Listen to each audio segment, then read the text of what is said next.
Alrighty, so we have, right. So I'm going to go ahead and call this meeting to order at 6 p.m. This is a regular meeting for Tuesday, September 3rd, 2024. Madam Clerk, will you please call roll? I will. Tim Hale. Here. Stephanie Nowers. Here. I'm expecting Dee McKee. Robert Yunt, are you on the phone? Yes, ma'am. Thank you. Bill Gamble. Here. Dmitry Fonoff. Here. Ron Bernier, are you on the phone? Here. Thank you. You do have a quorum, Madam Mayor. Thank you. Is there anything any of the members would like to pull from the consent agenda? We could pull AM 24-092, one on the Engstrom Road vacation. The public use easement, please. Okay. Anything else? Anybody else would like to pull? Okay. Are there any other changes anybody would like to make to the agenda? Okay, seeing none, then the agenda has been approved. If you all stand, please. And let's see, I don't know. Stephanie, would you lead us in the pledge, please? Thank you. Allegiance to the flag Allegiance to the flag of the United States of America and to the republic for which it stands, one nation, under God, indivisible, with liberty and justice for all. Singing round.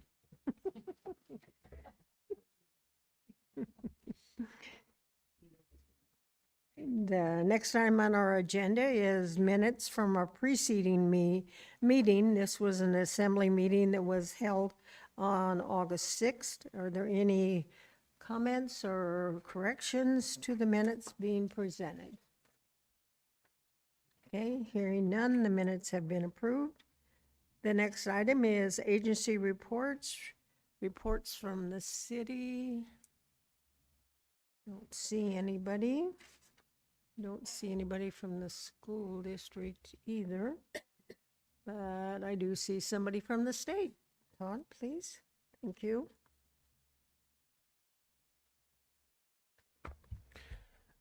Good evening, Madam Mayor, members of the Assembly. Todd Smolden with the Governor's Office in the Mat-Su. I wanted to stop by and just say a few words, see if you had any questions before I head home to the other side of West Virginia tonight. I guess what I've been doing a lot of lately is a lot of meetings regarding the governor's education reform agenda. I've met with a number of groups in the Mat-Su chambers, some Rotary clubs, and I spent a great deal of time at the fair over the last couple of weeks and had a lot of conversations with people about education, and it was really interesting and encouraging that there are a lot of Alaskans who care a great deal about education. And I think what struck me was that many of the conversations and the people who I spoke to really reflected what we saw when we commissioned the Dittman research poll last March. That and you can visit that on the governor's website, education reform website. But people want more funding for schools, but they also recognize that our proficiency rates are very low and that we need some reforms. And a lot of people who I spoke to talked about, especially parents with young children, about having more choice in terms of charter schools, alternative learning models. And so it was really good conversations. There were a few that were kind of fascinating. I guess I always enjoy when people tell me what the governor believes that I know he doesn't believe, because I've had, dozens of conversations with him about it. So that's always interesting. When I hear things like the governor wants to destroy public education or things like that. But yeah, really good conversations. And I wanted to say that I am more than willing to meet with anyone to talk about education reform or anything else. I love difficult questions. So if you have a group of people who are interested in meeting, or if you know anyone, members of the assembly, I'm happy to do that. So you can just reach out to me. We're doing a lot of kind of policy building, legislation, talking about legislation ideas. That's kind of what we do in the governor's office in between sessions. So if you have any suggestions, any regulation changes you'd like to see, feel free to reach out to me. I don't know if anybody has any questions. There were some bill signings recently that I think are pretty exciting. One of them on direct healthcare, which I think is pretty neat, where you can have a contract with a healthcare provider for a monthly fee. And I think that's really good legislation. I know the governor was happy to sign that. There's been some other legislation signed as well, but if anybody has any questions, I'm happy to take them. Assemblyperson. Just for information, I was at the State Fair signing one of had to do with agriculture and small businesses, small farm. One of those that was signed. Can you talk a little bit about that and just what the benefit would be for specifically for Metro Borough, please? Sure.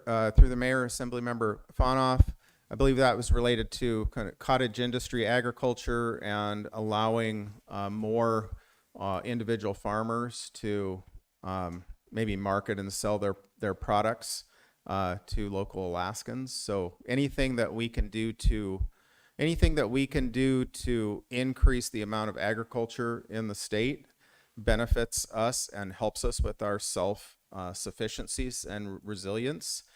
And so I know the governor is very interested in encouraging large farming, industrial scale farming, but also there's a lot of opportunity for smaller farmers as well. And so he's kind of all in on agriculture. So if it helps increase the amount of livestock and crops grown in the state, he supports it. Okay. Any other questions? Okay, let the record show that Assemblyperson McKee arrived at 6:04. Well, thank you very much, sir. Thank you. Safe travels home. I understand there was no joint assembly school board meeting. And are there any comments regarding the public relations report? Yes, Assemblyperson Hale, go Yeah, ahead. thank you, Madam Mayor. I just want to thank Manager Brown and Mr. Ortiz for helping getting the property at Goat Creek on the old Glen Highway cleaned up. There's a kind of an elderly handicapped couple there that really needed the help, and the borough jumped right in there and did it. And it looks like the South Connect River Community Council is going to spring for building a handicap ramp up to their front door, as they Oh, currently wonderful. they currently have stairs. So Yeah, thank you. great. Anything else from anybody else? No? Okay. Mr. Brown, do you have a report for us? I do, Madam Mayor, as I invite Ms. Morrissey up.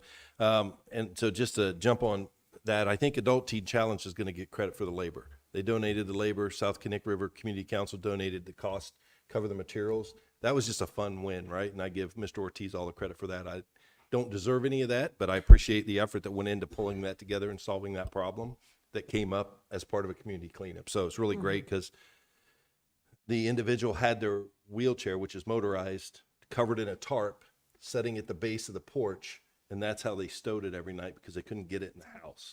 And so it was just neat to see folks come together and figure that out. Great problem solving, and I'm glad to see they got that done for that family. So Ms. Morrissey's going to come up and give you an update on the Big Lake Lions Center. Resolution 24038 directed me to go and do due diligence on the facility. So Ms. Morrissey's going to give you an overview of that report. It's been published online for many days now, so it is available to the public. So with that said, Ms. Morrissey, the floor is yours. Thank you. Good evening, Mayor DeVries and Assembly members. For the record, I'm Jillian Morrissey. I'm the Community Development Director. And Mr. Brown took the words right out of my mouth. That was my introduction to tell you why I'm standing up here. So without further ado, I guess I will go ahead and just continue on. So community development was assigned the task of taking on the assessment for the Big Lake Lions Club Ice Arena. And My hope today here is to give you a high-level overview of the almost 175-page document that you have attached to this item. There is a lot more detail that is included in that written assessment. That document has quite a bit of information. So my hope here tonight is just try to hit some of the highlights from that. And technology is working, which is terrific. So let's start with an overview. The Big Lake Lions Club opened in 2010, and it was funded through not only grants, but also through community philanthropy. A lot of people gave their own money in order to help this happen, but there was also some other philanthropic organizations that helped open the Big Lake Ice Arena. It is a natural freeze ice arena. If you're unfamiliar with what that means, it actually has no refrigeration attached in order to be able to make the ice. It's actually, they open up bit large vents at the coolest time of the day. So like, let's say 4 a.m., drawing cold air, and that helps maintain the ice over the months that there is ice in the ice arena. It's pretty unique, something that I think is really interesting. I am not a hockey person, so everyone out there who is hockey families right now is like, she has no idea what she's talking about. It's known, I guess it's called hard ice. It's a very specific type of texture when you're skating on it, and so it's a different type of skating when you're on that ice. They have about 33,000 visits a year at the Big Lake Ice Arena, and they come from all over Alaska. And for those are typically because of when you have hockey tournaments or even the wrestling tournaments that they host there. But when I looked, they have folks that are coming all the way down from Utqiagvik. They're coming up from Ketchikan. They come from Tok and Kodiak in order to be able to participate at the Big Lake Ice Arena for those tournaments. The high use time is between November and April. Not surprising. That is when there is ice. Saturdays are typically their busiest days. It's also home of the Houston High hockey team, Go Hawks.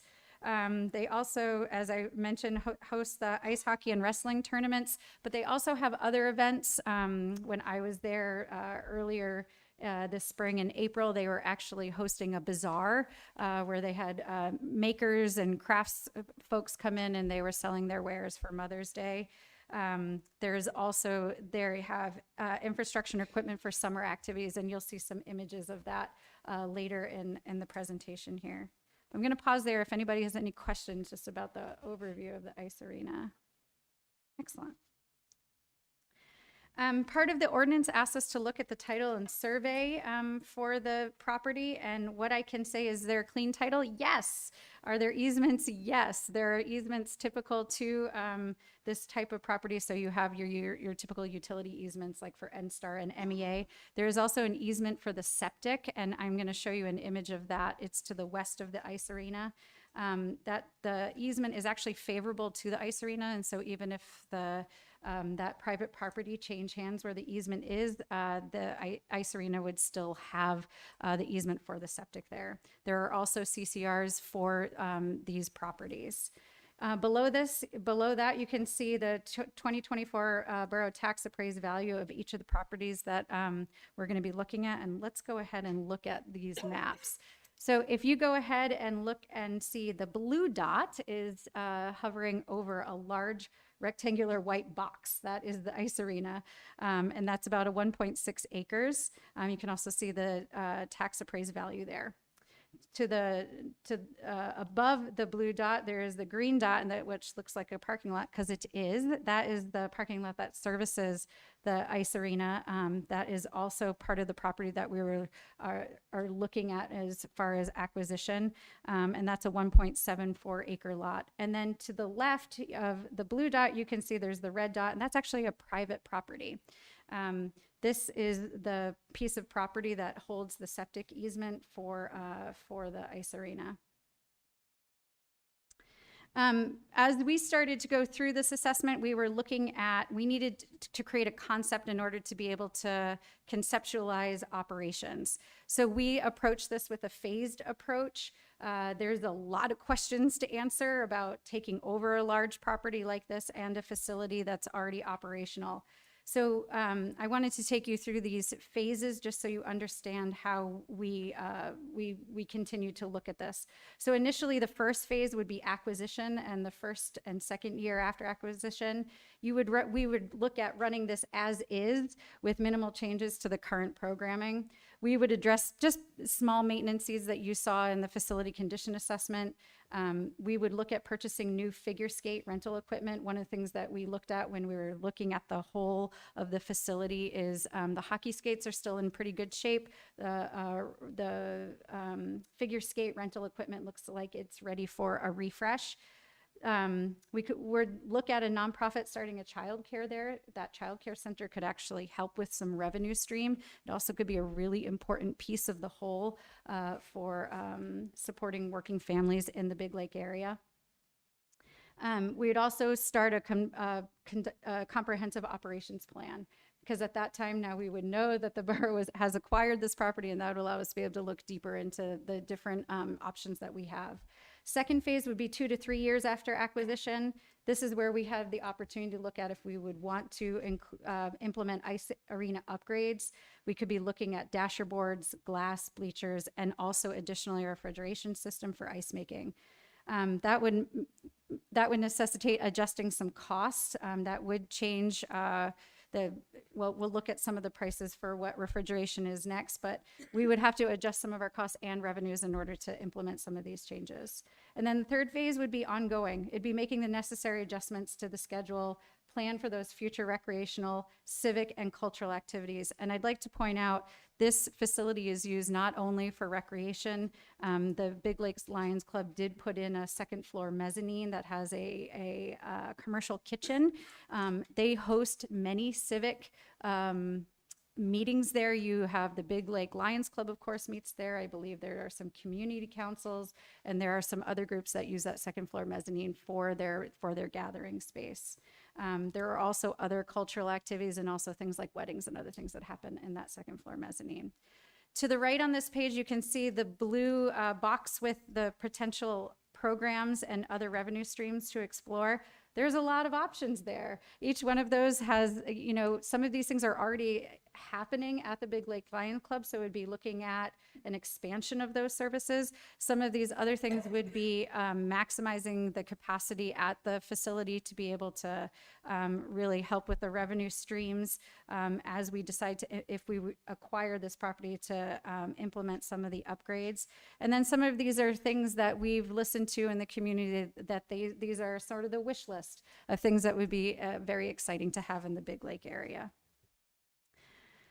So now I'd like to get to the costs and needs. There are a lot of numbers on this page, and I want to be able to break this down for you a little bit. So you'll notice there are 3 sections: acquisition, operations, and capital costs. And so I want to break those down for you. So let's start first with that first phase approach.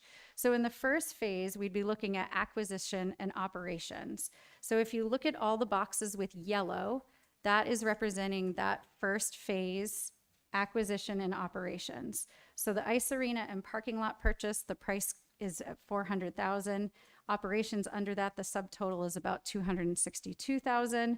And then we have additionally the rental skates that we believe are important in order to be able to continue operations there.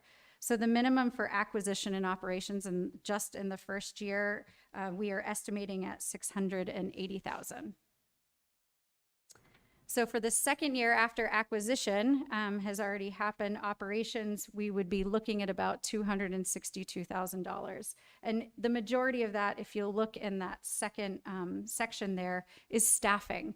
And I want to just pause here for a minute, because that is one of the biggest things that we were looking at, and the difference between the way that the Big Lake Lions Club Ice Arena is currently running and if the borough was to acquire this facility. So right now, the arena and the recreation facility are run honestly by one man who's actually in this room, Mr. Bill Holler, and has many other volunteers who help. And we cannot match the price of Mr. Bill Holler and the services that he provides the community. We would have the staffing needs would require salaries and benefits and other things that go along with a borough employee. So the largest part of that operations total is staffing. Does anybody have any questions about that? Yes. You said acquisition. Didn't the conversation was for us just to take over? Why is there acquisition a number in there? Or is that to acquisition and funded for first year of it operating? Because was not clear. Let me go back. If this is, the first year would be acquisition and operations. So that number is the 680. I'm going to the next one with the arrow. The operations is just 262,000. And I might have misspoken if I had said acquisition again. I apologize. Can I follow up? Is the acquisition part for us to pay to get it, correct? Correct. The initial purchase. Initial yes. purchase. And Correct. who is that go to? That would be, we would be paying the Big Lake Lions Club for the acquisition for purchasing of the property. Excuse me? They, currently the Lions Club has a loan with Ada. And so we'd be paying, we'd be helping them pay off their loan. Okay, so there's a loan associated Correct. with this, and that's part of the cost. Okay, that just helps me understand. Thank you. Oh, I'm sorry. Go ahead. Yeah, so if I've got it correct through the mayor, then is 300,000 is the loan to Ada. The 100,000 was the original price for the Lions Club. So there was a time where we thought the 300,000 would be covered by a state legislative grant that did not make it through the budget. So the number is 400,000 in total to buy the building and the land that it sits on. Now the additional land is that 22,000. That's that parcel that Ms. Morrissey showed you where the septic is. So that would be acquiring land in addition to the parcel that the facility sits on. Plus the parking, plus the other parking area. I believe the parking is included in the 400,000 because it's owned by the Correct. Big Lake Lions Club today. The adjacent lot is not. Correct. And I'm actually, through the mayor to Assembly Member Fonoff, I'm going to get to the different levels of the properties to help make that more clear in just a minute here. So next is the adjacent lot is 22,000. Now this is an appraised value. As we know, prices in the Matsu Valley have risen over time, and I have spoken to this property owner. She's aware of the situation that is currently happening with the borough looking into acquisition and operations of this property. So I want to go back to this look at the three different properties. So again, the blue dot is the actual ice arena. You can see the property lines around the ice arena. Actually, I realized that on this view, the shadow is covering the left side of the ice arena there, but that's the property that the ice arena is on the rectangle. The green is the parking lot to the north of the ice arena, and then to the left here, or to the west, the red dot is the private property that is where the septic easement is. Which looks like additional parking on the left side of the green dot to upper left corner. Is that part of conversation, or that's not part of these three? Through the mayor to Assembly Member Fonoff, that is not currently part of the property. That's an additional parking lot owned by a private landholder. And I'm assuming Lions Club, when there's bigger event, that is being used for parking. Through the mayor to Assembly Member Fonoff, I do believe that parking has been used. I'm not sure as when the borough acquires the property, the same courtesy may be extended. Okay, thank you. I have a question. May I? Uh-huh. Oh, Yes. sorry, go ahead. This sounds like a really good idea. Just Are we doing minute, this because we expect to make money from it? Why are the Lions Club selling it to us? Why are we doing this?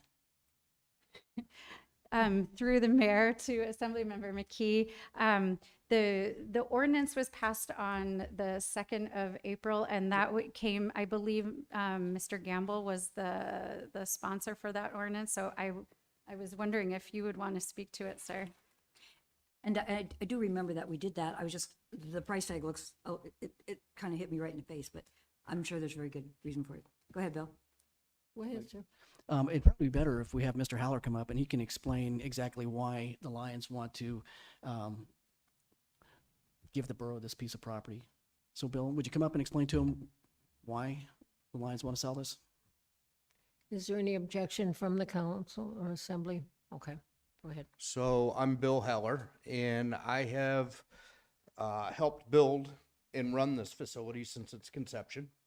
And I have done this for a salary of $500 a week for 15 years. My family has pressing medical needs. I need to leave the state. The Lions Club doesn't have anybody that's willing to take it over. The community of Big Lake uses this facility daily. I mean, we use it daily. It's very well attended. It's a great facility, but it's been a challenge to cover the revenue stream for a couple reasons. And one is the ice that gets sold in the valley by the Menard and the Brett are extremely low. The borough charges about $250 an hour, and the rest of the world charges about $500 to $550 an hour. So I'm competing against a giveaway program, and it doesn't work. And so an outside entity stepping in to do this is going to have a problem making it, work. But the community of Big Lake really needs this facility. It's very well used. The people of Big Lake donated over $800,000 of private money into building this facility when we built it. So, I mean, there was a lot of community participation to get it built. And I would really hate to see it go away. I think it's something that the community needs. I think other communities in the borough have facilities that the borough operates. And, basically we built a very elaborate facility and we're giving it to you for a song. We have over $3.5 million in it that we've spent. And, and it works good. As far as and she really didn't touch on this, our operational energy costs are less annually than the bread is a month. So the facility has an extremely good design. It just, it needs help and it needs somebody to operate it and run it. And I'm not going to be able to do it any longer. I told the borough that I would stay through this winter. My wife is leaving actually tomorrow. And, but I will stay this winter to operate it. But I'd hate to see it turn into a shop, but that would be our only option if the borough doesn't pick it up. So anyway, any other questions? Yeah. Thank you so much. That's very helpful information. I really appreciate your effort that you've put in so far. Besides Matsu Borough, as a Lions Club, has it approached or looked at what are the additional options besides borough takeover? So what are the other potential organizations, whether it's city of Wasilla, I don't know, it's outside of Wasilla, or Houston or anything like that? Was there any other conversation? It's not in their jurisdiction, so it's not really an option for the city of Wasilla or Houston. We're in the borough. And secondly, I have talked to a couple other nonprofits, and not too many people are interested in taking on a loser. And it's a loser from day one. I mean, I'll be honest with you. The revenue or the cost of operation really is about $250,000 a year, I believe. I think that the revenues, I gave you the revenues. Do you remember what they were? I don't have them in front of me. But I think the revenues are close to that. But, that's not covering any internal fixing or moving forward. Yeah, honestly, I don't think we'd be able to operate as efficiently or as on the load. That's just the reality of it. Let's not fool ourselves. Do you get any grants or any additional, money coming in, like from Matsu Health Foundation or anything like that, that helps you guys They operate will not currently? give you operational money. They'll build you all kinds of beautiful things, but they don't give out operational money. Okay, thank you. If you want operational money, you have to figure out how to make it. And the Rasmussen Foundation is the same way.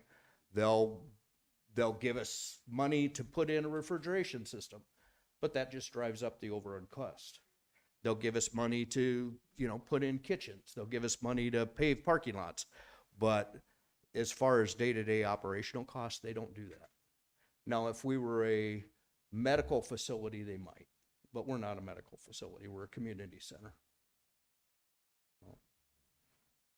Okay, Assemblyperson Yon had wanted to speak, so please. Thank you. Assemblyperson Yeah, Yon, go real ahead. quick, yes, ma'am, thank you. Real quick, I wanted to thank Bill Haller.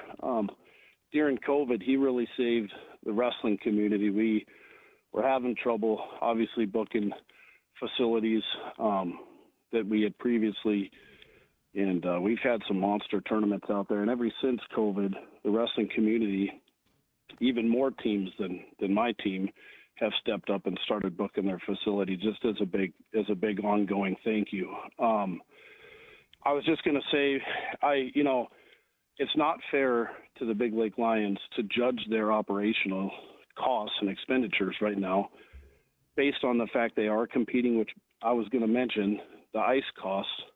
Our taxpayers subsidize ice time at the Menard and inside City Wasilla at the Brett as well, right? So actually both those are in the city. So that isn't really fair to judge their revenue stream based on that, because we're subsidizing those facilities with low ice time, much lower than a private sector owned facility, say in Anchorage would be, right? And so in all fairness, if we're going to be in the ice rink game and we're going to lower the costs of two of the facilities, we should give it an honest look at buying the third. With that being said, I would be reluctant to move forward with a deal until we made contact with the guy that owned the property next door that I know gets parked on, and see if we can work out either an acquisition or a long-term lease agreement for using that when the parking does overflow onto his property. As staff mentioned earlier, he currently allows it.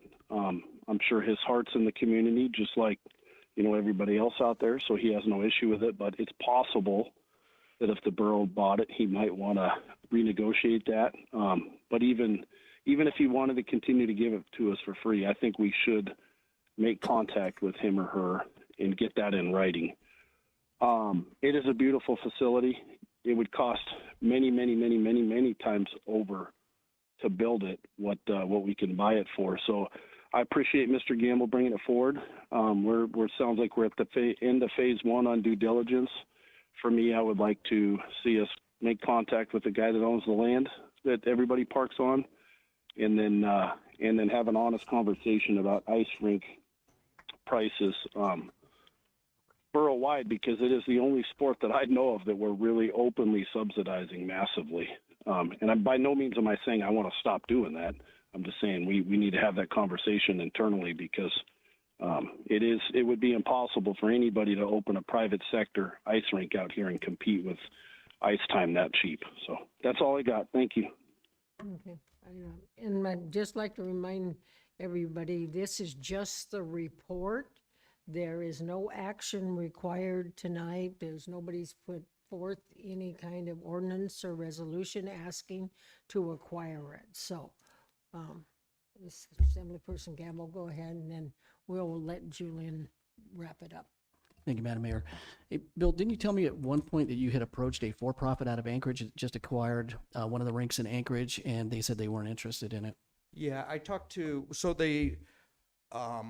the people that own the Subway rink in South Anchorage took over management of all the rinks in Anchorage and Eagle River. And I talked to them about doing an operational agreement to keep the doors open. And they were not interested. It's too far away from them. They don't have the staff that can travel that way. And they just weren't interested in pursuing it at all. But they are right now operating all the facilities for the city of Anchorage. Right. Okay, and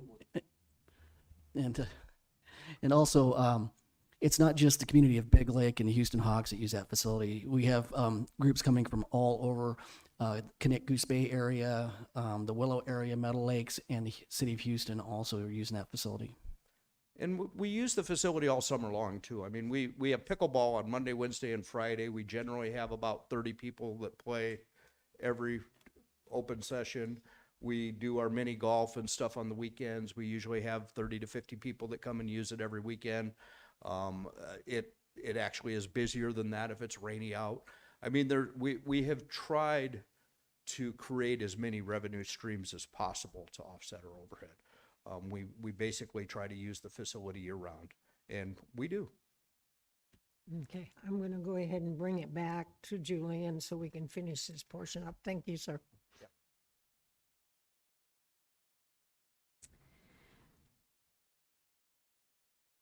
I only had a couple slides left, and I wanted to finish with just a few other things that I added on this, just because I think it's important to recognize that these are conversations that we had as we looked at the potential for this property and for this facility. And one of the things is we actually, as the borough does have the Brett Memorial Ice Arena that we do manage and provide programs for. If this facility was acquired, that would bring us up to 2. That would double our ice program here in the Matsu Borough. We have Adam Madsen is our ice arena manager. He's managed rinks down in the lower 48. We're very lucky to have him here in the Matsu.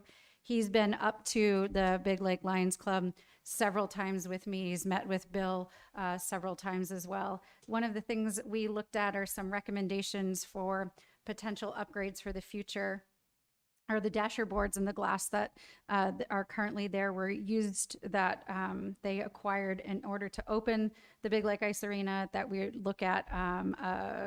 Those are coming towards the end of their lifespan. We can also look at additionally for bleachers.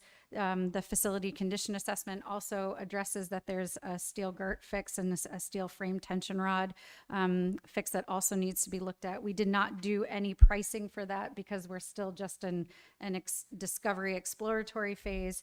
And again, I just wanted to mention the refrigeration. It's one of those opportunities that could provide, it could extend the ice time each year at the ice arena. But again, as Bill mentioned, it also does increase operational costs. So those are all things that would need to be continued to be explored if the assembly did want to move forward with acquisition of this property. And then I will leave it at that. We have, like I said, you have a very large document in your packets to go through and with lots of detail, and we are available for questions at any time beyond just here with this presentation. But again, I'd also like to extend, if anybody would like to come out and do a tour of the facility, I'm happy to work with Bill and figure out a time that we can head out there and tour the facility, and additionally with some of our ice arena staff. Assemblyperson Nowers. Thank you, and thank you for indulging a question. Just, I know we don't have to make a decision, but it helps get all the players in the room. And thank you to Mr. Haller for being a champion for your community. If you can clone yourself, please let us know. We need more folks like you. I'm just curious on the revenues for this facility, and then so that could be a follow-up question, what the revenues are. Clarifying, but in terms of purchasing the building, do I understand it correctly? We're looking at purchasing the facility, 400,000. I just want to clarify, 300,000 goes to a loan, the other 100,000 plus maybe 22,000 for the additional property. So 122,000 would go to the Lions Club. Is that what we're looking at, or? Through the mayor to Assemblymember Nowers. So currently, the Big Lake Lions Club has a loan through ADA. And so the price of the property for the parking lot, and that was the green dot above, and the ice arena below, is $400,000. $300,000 of that will go to pay off their loan to ADA. So that's the price. Additionally, if we want to look at purchasing and acquiring the property to the left of the ice arena, to the west there, the tax assessed value of that property currently is 22,000. When I spoke to the property owner, there was no appraisal, there was no offer to purchase the property. Just one quick follow-up. You're saying 400,000, 300,000 is going to the loan. Where's the other 100,000 going? To the Lions. It all goes to the Lions Club, and then 300,000 is to pay off their loan to Ada. Yeah. Okay. So that's what I was getting toward. I wanted to understand that correctly. Thank you. Assemblyperson Hale. Yeah, thank you, Madam Mayor. Was there any analysis done on the revenues? I didn't see it in the packet there, but what kind of revenues do they generate on a yearly basis that would kind of defray those operating costs? Through the mayor to Assemblymember Hale, they do have revenues through tournaments and other. If they do, the second floor mezzanine is often rented. They also even have a commercial kitchen up there. So if they host wedding events or if they're hosting a Mother's Day bazaar, they have a price for if it's a table or if they have or somebody is renting the whole ice arena or it's also you have open skates and all of the other things we can provide. If you're interested in specifically their revenue sheet, we can provide that after this meeting so that you have that. Yeah, I would be interested in seeing, what the 5-year average or whatever of their revenues. Absolutely. As far as the price tag goes, I'm trying to build a shooting range out of Jonesville, which is going to be quite a bit of money. So I don't think I'm allowed to balk at the price tag for Mr. Gamble's project in his area. But I am interested in seeing where we're gonna find the money to do this. So. I'd also, if I could add just quickly, Mr. Holler and the Lions have done what they can with the volunteer time. It does look very different when you have staff time in order to look at additional revenue streams and opening up the facility in order to maximize the time when that facility is open. And I really appreciate the work that they've done. It's really quite tremendous. But I do just want to add that when you're working with volunteers, there's only so much time in the day that they have in order to give their time. So it does look different when you have staffing in order to support the facility. Quick question and then a follow-up to Mr. Brown. Currently, is the school district uses that building for anything or not? And did they bring revenue? I'm going to look at Bill. I believe Houston Hawks. Houston High School uses it. Okay. Yeah, come to the Okay. mic. All right. Come to the mic, please. Yeah, thank you. Yeah, Houston High School uses it regularly. Also, the high school does their annual gun show there and has for the last 10 years. And that's a pretty big revenue stream also. They pay us a percentage of the gate, and that's generally, I'd be throwing a number out, but I think it's like a $5,000 weekend for us to host that gun show for them. Okay, thank you. And follow up to Mr. Brown, is there any way to potentially, if we were to move forward, for the school district almost to put that in their operating budget as in try to promote the schools to use it more? I see almost the path more logical there because our youth will get to use it. We benefit of that so that we're not in the ice ring business, so to speak. So I'd love to see that with how much money and goes there. I think that's idea, at least I want to express to assembly, and hopefully there might be some juice to it, so to speak. So just, if you don't mind, just to give you a real quick synopsis of how the high school hockey program works. So the high school gets out of school earlier than the other schools. And so the high school comes in and books ice early in the afternoon, like 3 o'clock, before all the other kids get out of school. So all of the rinks give the high schools an attractive program to utilize that early sheet of ice. They all get a better price. And so you have Palmer that uses the Palmer rink, you have Colony that uses the Menard, and you have Wasilla that uses the Brett, and then Houston uses the Big Lake rink. And so all of the high schools use a rink every day, and we rent to them every day, but they all utilize that early shift. And then the hockey associations of little kids like the Junior Avalanche and the Matsu Hockey Association and all that stuff, their parents can't take them to practice generally till in the evening. So that's what we call the prime ice in the evening from 6 o'clock to 9 o'clock. We charge them more, and they rent the ice from 6 o'clock to 9 o'clock every night. So basically from 3 o'clock to 9 o'clock every day, we have people skating on that ice, and all winter long. So unless they go out of town on a trip, you know, or something like that, all of the rinks are booked that time slot from 3 o'clock roughly till 9 o'clock at night, sometimes 10 o'clock at night. And we'll see that when we get Assemblyperson Hale's request regarding, yeah. Yeah. Okay, all righty, thank you. The high school used to rent turf from us, but when the high schools installed AstroTurf at all the schools about 8 or 9 years ago, they quit paying for AstroTurf rental. So they no longer rent turf. But we used to put turf down and rent to soccer and baseball and stuff. But when they put the turf in and the football fields at all the schools a few years back, they, as a policy, quit renting turf from other entities. Okay, all right, thank you, sir. Go ahead, sir. Do you have more on your Thank you. report, or Julie, you had any more? Okay. Thank you both to Ms. Morrissey and Mr. Howler both. I appreciate that. So I'm going to consider my task for that resolution complete for now. If you have questions, and as Ms. Morrissey mentioned, if you want to take a tour or whatever, you're certainly encouraged to do that. But at this point, we've delivered on that resolution as I understand it. If you see it differently, I would be happy to know that, since you're the ones calling the shots. I'm going to move on to the healthcare update. I had planned to have an update on the resolution 24064 that we had talked about a couple of months ago. We're not ready for that just yet, so I've asked the clerk to put that under manager's comments for the meeting next week at 6 p.m. So we'll hopefully have that, well, we will have that update ready to go next Tuesday. I just need a little bit more time to finish that and then share some of that that data and some of our analysis with Matsu Regional Medical Center. So with that said, that's all I have for tonight, Madam Mayor. Okay. Mr. Attorney, report. Okay.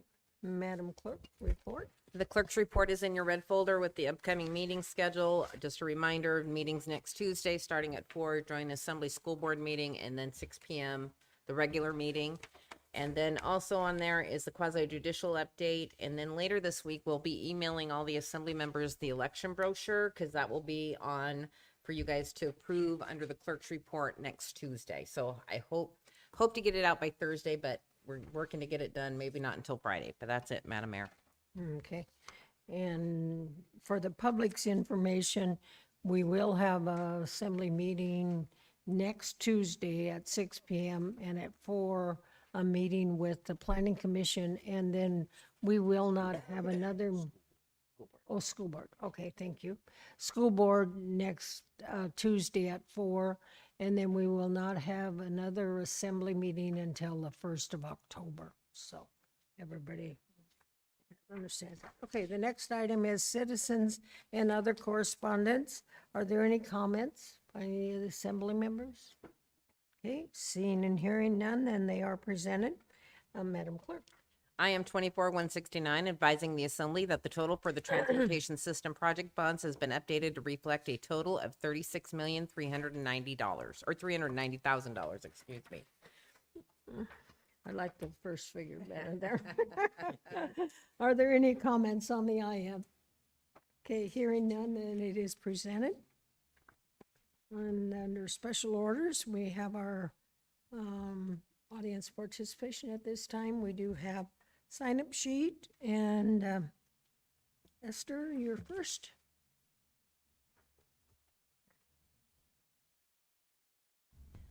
Good evening. My name is Esther Huddleston, Huddleston. On Thursday, August 29th, around 11 a.m., I contacted the Matsu Borough Attorney Office asking them how come the Matsu Borough employees aren't following the Public Process and Open Meetings Act in regards to the Matsu Borough Comprehensive Safety Action Plan. Currently, there's a survey and borough employees are, there's a survey and certain groups and community councils are manipulating the survey results.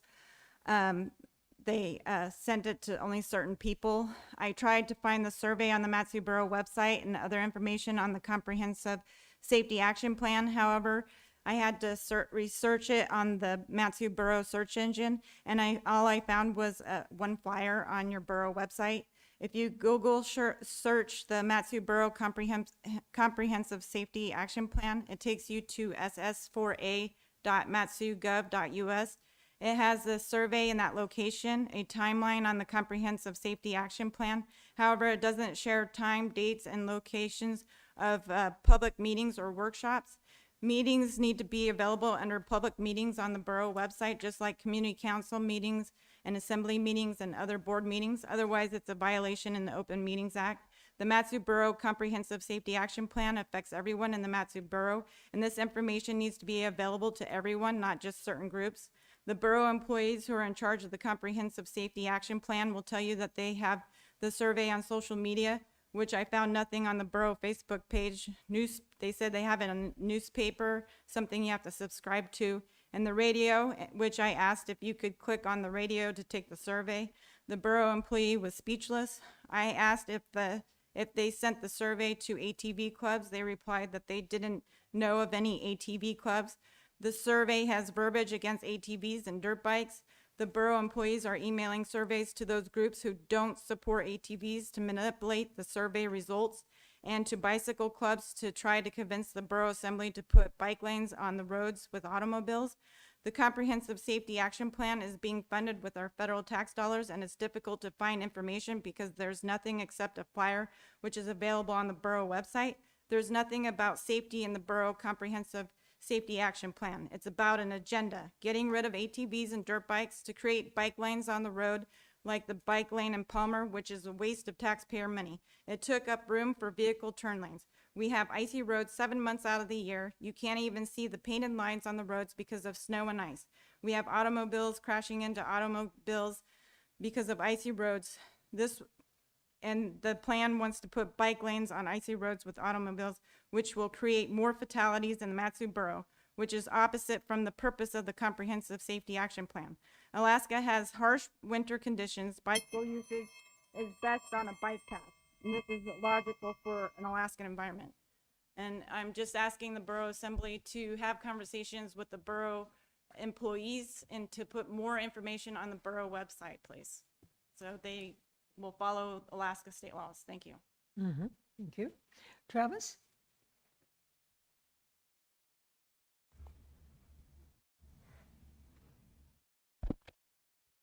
Hello, my name is Travis. I live in Palmer, and I am recovering from the fair from yesterday. And I think we all had a good time at the fair. And I'm glad to see that there are recycle bins at the fair mainly for the plastic and the cans.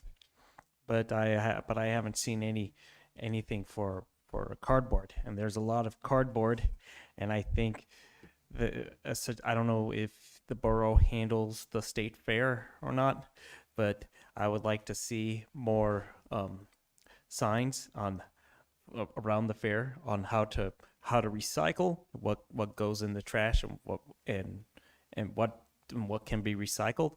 And I would also like to see another bin for food waste, because people waste food, and when it goes in a landfill, it stinks up the place.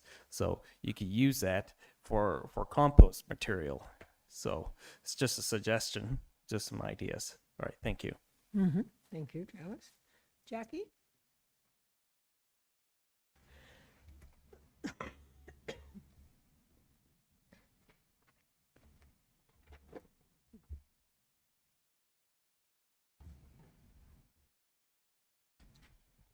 Good evening, Mayor and Assembly. My name is Jackie Goforth. I want to tell you about a book called Anne Frank's Diary, the graphic adaptation. Most people know Anne Frank's Diary as an iconic book from World War II about the experiences of a young Jewish girl. She's 14 years old, and she kept a diary about what it was like hiding from a 14-year-old lens perspective. And I want you to see what has been done to this book. The reason I bring it up right now is because there are 15 copies of this book available in the state of Alaska. They are in 15 different libraries.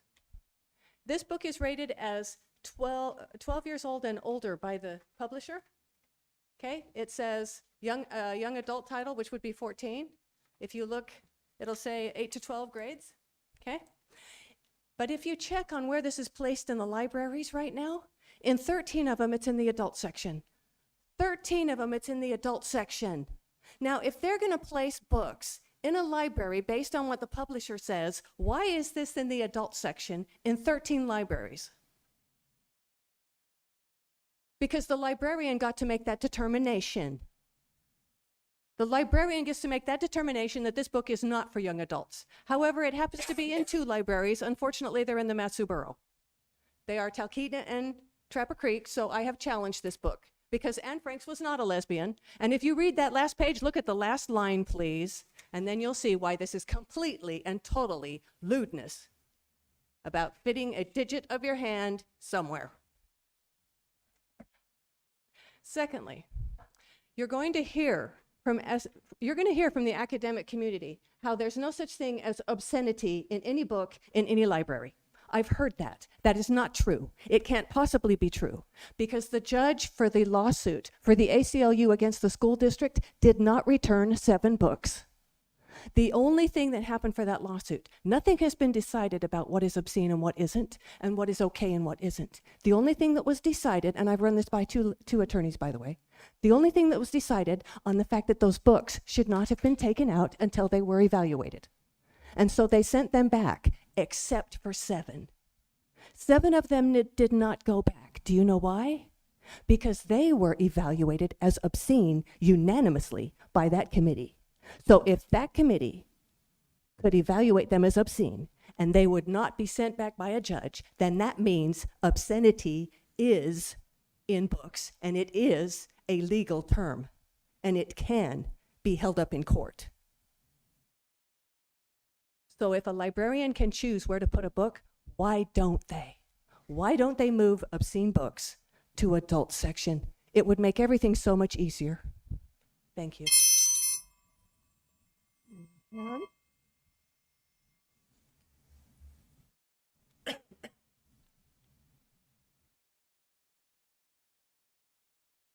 Madam Mayor, good to have you back, Assembly and everybody.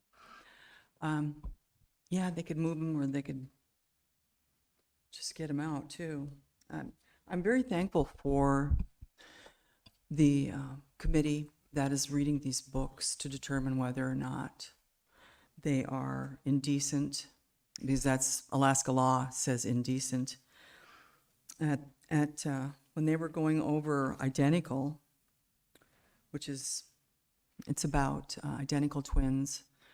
One of the 9-year-old identical twins is being sexually molested by their father, and it's awful. And these 7 people read it and take the time to read it. And at the gathering about a week or so ago, they unanimously said it was indecent. Okay, indecent. If things are indecent, and there's already state law that says it's a Class C felony. So if the book's deemed indecent, why are they still in the libraries? At the school board, their committee looked at identical, and out of 8 people that were there and talking about it, 6 said to remove and 2 said to remove it to high school alone. And Red Hood, which our committee here at Assembly is reading now, out of 9, 6 said to remove it completely, and 3 of them said to put it back into high school. The thing is, Superintendent Trainee put these books back into the schools, some K through 12, one of them, high school and middle school. So this horrible book is back, even available to kindergartners. I mean, it's just, this is ridiculous that we have a committee that makes, they advise, and then the person above them says, I don't think so. We're just going to put them all back. So I think our advisory committees need more teeth. I think they should be more of a determining committee because they do represent the community after all. And that's one of the standards of determining whether something is good or not is community. What does our community, and we have a very conservative community. I mean, there are some liberals, but 75% are conservative. They're very, very conservative here. So that's my rant. Okay, so the distribution of indecent material to minors from our AG, he warned the librarians and the libraries. And all right, next time. Thank you. Karen, you didn't state your name. Would you state your name for the record, please? Karen Lewis. Thank you. Is there anyone else that would like to address the assembly on any subject? Yes, Chris, come.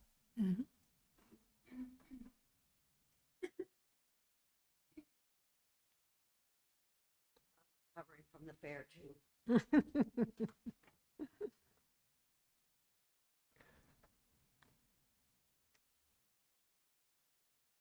I wish everybody would So watch. state your name Oh, first. I'm Chris Tyree, and I live in you. Wasilla. Thank you. I'd like everybody to maybe study up on the WEF and the WHO and the CDC because they're all just scamming us. Part of their agenda is these books. It's all about trying to bring down society and make it a new world. We need to start stopping this stuff because I want to live in America free. They're trying to make it a pedophile stage to where it's like Sodom and Gomorrah. And this is all stupid because we're all adults. We know better. And if we have common sense, we should know better with these kids. And that pedophile list is what's happening right now with schools, with outside at the park and stuff. It's just, I don't have much to say because that list says it all for me. But we need to stop this. And if you study 1917 in Russia, this is what they did in Russia to bring on communism. That's what they're trying to do to America, is bring communism on. And if you'll look there on the YouTube, that guy that's going to be running for president with Harris, Waltz, he has not allowed Christians, Muslims, or Jewish people to teach in their schools because they have too many morals and values. But anyways, not that he says that. And he's allowing all these books in Minnesota. That's horrible. I saw worse books than this that he's got in Minnesota, and he's allowing it. To me, that's not a good president or vice president. But anyways, I think we adults need to start thinking about common sense, our children and their innocence, and what kind of society we want and how cancerous it already is. Thank you. Thank you. Anyone else?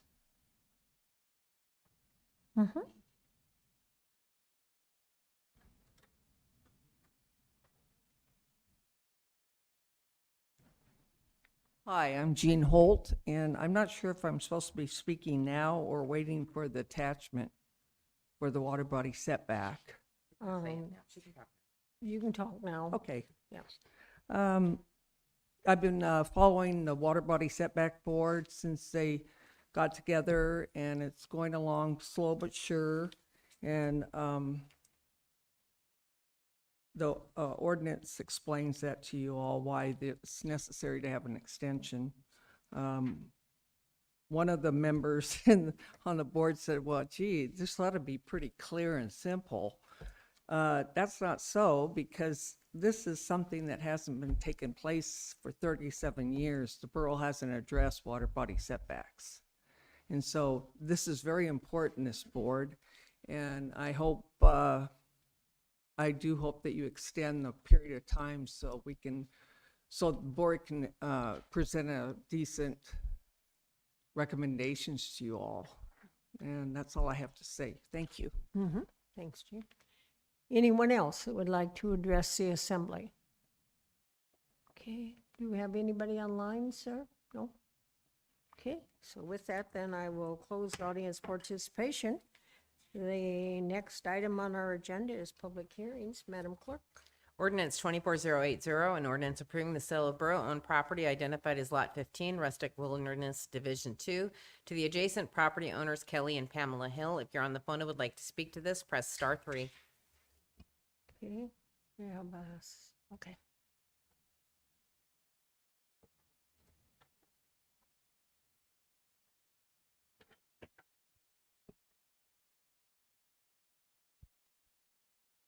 Good evening, Madam Mayor and Assembly members. Jillian Morrissey, Community Development Director for the record. The IM speaks in significant detail to this item. I'm here for any other questions, but I will just offer a couple other highlights from this piece of legislation. The borough was issued the clerk's deed in 1983 for this property. It has been offered for sale twice. There have been no objections from the interdepartmental review or public notice with this sale. Applicant has a substandard lot at 0.66 acres, and the borough-owned property is also substandard at 0.65 acres. The former record owner's repurchase rights have been extinguished since 1993. The lot is being purchased for appraised value. Applicant will also be paying the recording costs associated with mailing and advertising of the public notice. And Lot 15, that is in the item here, will be placed on the tax rolls after 41 years of borough ownership. I'm here for questions if you have any. Questions to staff? Okay. I'll go ahead and open the public hearing then on ordinance 24-080. No sign-up sheet. Does anyone would like to address this ordinance? Do we have anybody online? No? Last chance. Okay, close the public hearing. And Assemblyperson Benir, this is in your area, or do you want to move, or should I have somebody here present? I move. What's the ordinance number? Ordinance 24-080. 24-080. Mm-hmm. Okay. And I think that I'd like to speak to it. Sure, go We ahead. should go through more of our roles and see if there's more properties like that we can get back and start making income on. Thank you. Mm-hmm. Any further discussion by Assembly? Okay, is there any objection? Hearing no objection, then the legislation passes. Madam Clerk.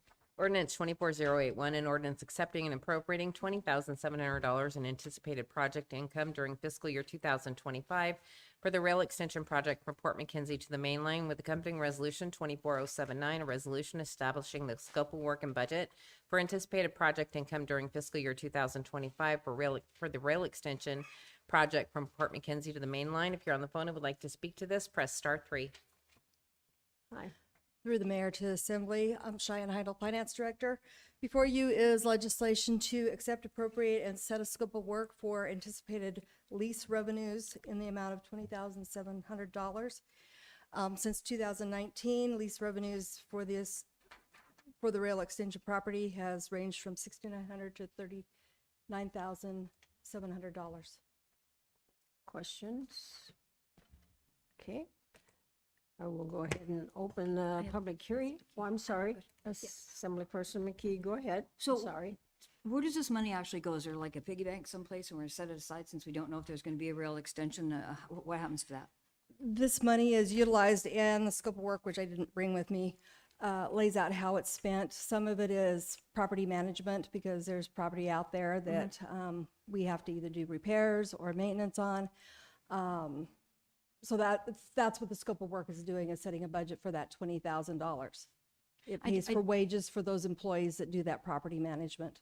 Yeah, and I did read that part that went with it. I was just wondering, since they're not doing anything, I mean, it's like someday there may be a rail extension, but none of that money will be used for it. Right, but for those properties that we own, those various different lots, we do property management. And so if there's repairs that need to be made on those houses, those buildings, we are responsible for All right, that. thanks. Okay. Any other questions? Assemblyperson Gamble, question? Okay, we haven't had the public hearing yet. Okay, all right. Okay, so I'm gonna go ahead and open the public hearing on ordinance 24-081 and resolution 24-079. And we do not have a sign-up sheet, I guess. Anyone here would like to address this ordinance and resolution? Okay, seeing anyone, do we have nobody online? So I will now go ahead and close the public hearing, and Assemblyperson Gamble, go for it. Thank you. I move to adopt ordinance 24-081 and the accompanying resolution 24-079. Did you want to say something about it, or you ready? I think the finance director said everything that I could. Okay. Any further discussion by any of the assembly members? Is there any objection? Yes, Assemblyperson Fanoff, go ahead. Last year, we extended courtesy to a family who had a farm. Is this in any way connected to that farmland that we own but lease it to them? And I guess since it's related, maybe I'll ask Manager Brown to see if we're moving with the direction, or so. Well, this is summer still, so that we don't have a similar situation.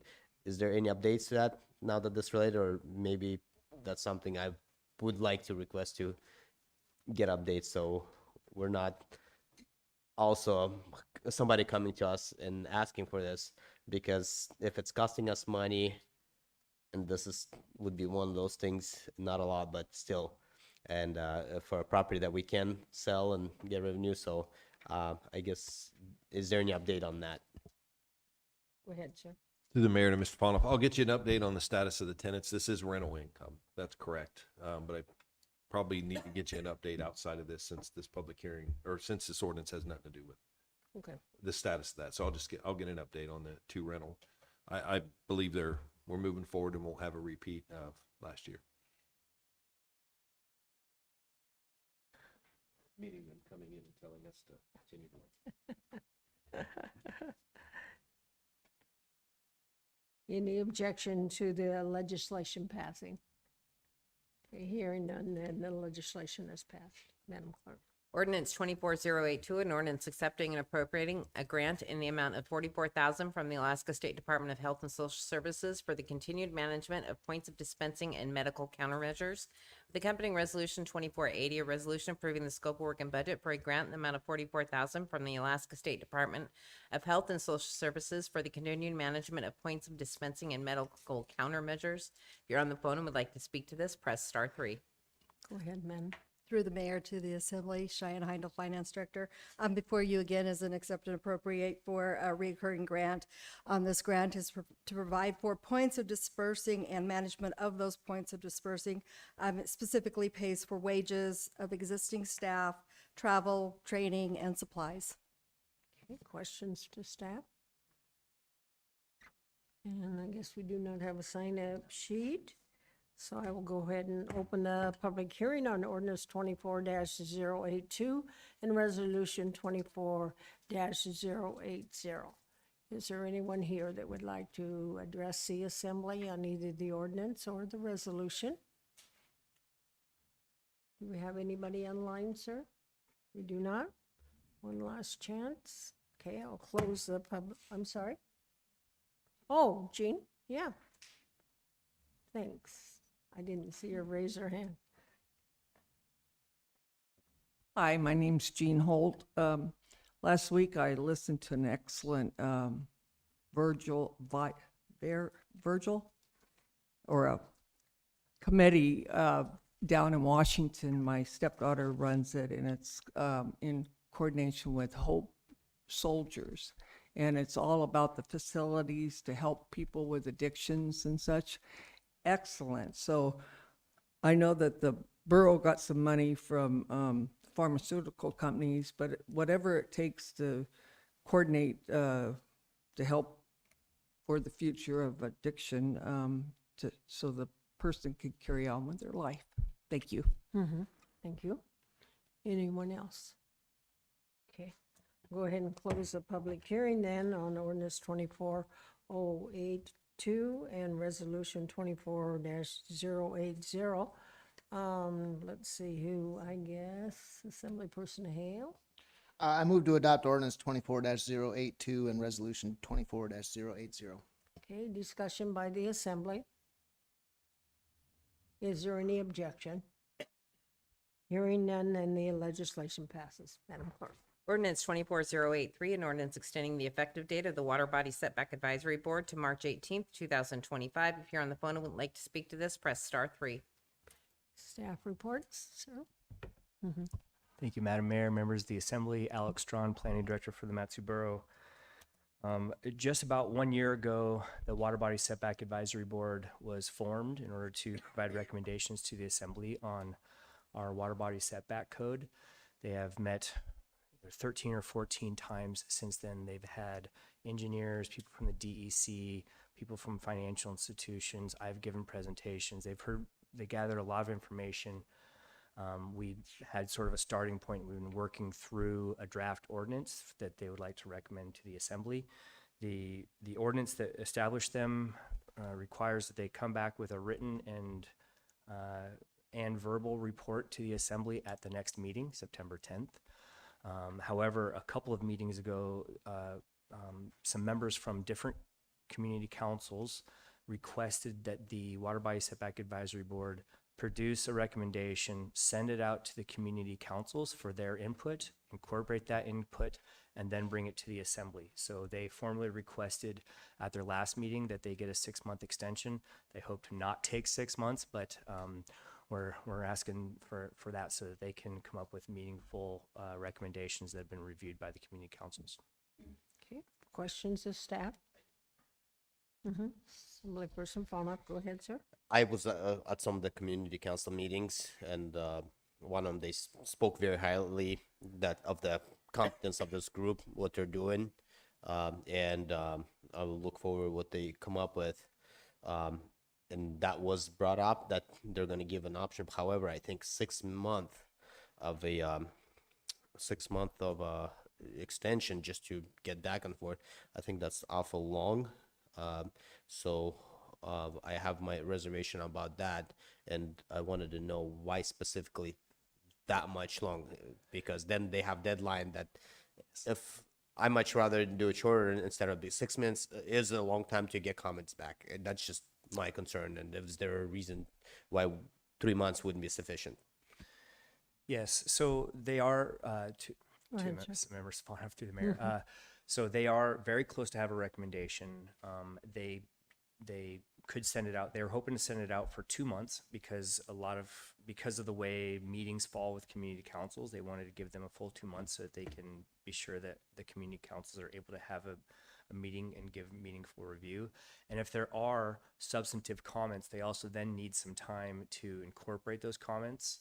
So like I said, they could get that done earlier, but they just wanted, so that they didn't have to come back and ask for another extension. They just wanted to ask for 6 months. So, but nobody wants to go the full 6 months. They would like to have it done sooner. Yeah, but I guess my concern is that when we give 6 months, it almost gives a relaxed the timeline. It's very unlikely that in 3 months they say, okay, we're done, committed to it. So that's my concern. I know they had a lot of meetings, had a lot of input. The feedback so far has been very well, and I think the group of people that we've placed there are very knowledgeable in what they're doing. Almost nobody can argue that from what I understand. And community councils, they have opinions, and we understand that, and they don't always align with the opinion of the professionals that are in the field. And that's my reservation, extending it that much further. And then after they prepared such a professional recommendation, then being influenced, I mean, they probably should have had those recommendations or kind of issues before that. Was that not part of it during the past 12 months? So I guess, what is the question again? The question is, in the 12 months, the community council meeting, they knew that there's meetings going on. Yes. Have they, I know some of them attended during those meetings. Why haven't, in the 12 months, there hasn't been any of the comments, or I'm sure there was a public comment period. Why do we need to give them another 6 months is my question.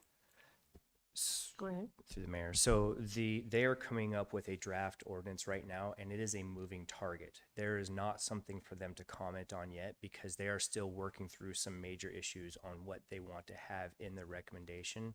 So yes, they've provided some input on what they'd like to see, but there's a lot that goes into it, and it's not been settled yet. They've been working through it very well, but it's not. They don't have something to comment on yet. Assemblyperson Hale, go ahead. Thank you, Madam Mayor. Specifically a question. They do not have a document ready to go tomorrow, so they will need an extension. So through the mayor. Go ahead. So there is a water body setback advisory board meeting tomorrow. They have been at their last couple of meetings been very working through the ordinance. We anticipate that they will have worked through the entire thing tomorrow. It's going to be kind of close. They've been scheduling, meeting once a week essentially to try to get through it. So, and making the meetings go longer. But so we do anticipate that if you do not grant this extension, there will be a report delivered to the Assembly September 10th, but it will not have been vetted through the community councils. Assemblyperson Campbell. Thank you, Madam Mayor. No, I think it's very important that we have the community councils participate. I've got 4 in my district, and the level of professional expertise in these community councils is just amazing to me. And not all of those members are able to attend those water setback meetings. And if we want buy-in on whatever comes out of the assembly and out of that committee, then we need to make sure that everybody's part of the process. Thank you. Okay. Ready? Thank you, sir. Thank you. So I'm going to go ahead and open the public hearing on ordinance 24-083. And we've already had one person testify already. Is there anyone else that would like to testify in this ordinance? Do we have anybody online? Do not. Last chance. Okay, I'll close the public hearing on ordinance 24-083. Assemblyperson Hale. Oh, I'm sorry. Was there somebody online?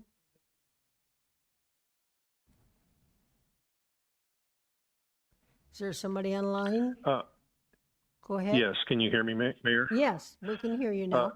Yes. Yeah, thank you. I was stabbing *3 twice. My name is Rod Hanson, Hanson, and I'm with the North Lakes Community Council. We obviously do have a significant interest in the outcome of the Water Body Setback Board's work.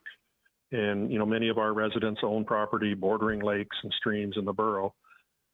We have attended or listened in on many, but not quite all of the board work sessions over the past year. And just a few observations, and it's been stated earlier, but number one, we're certainly impressed with the makeup and engagement of those board members. Number two, we're struck with the complexities they've had to deal with to understand the history and the issues and the complexity of reaching agreement on what the revisions to existing code should be. Number three, it has been difficult for us as a community council to really understand the outcome because they're still working it, as it was just mentioned.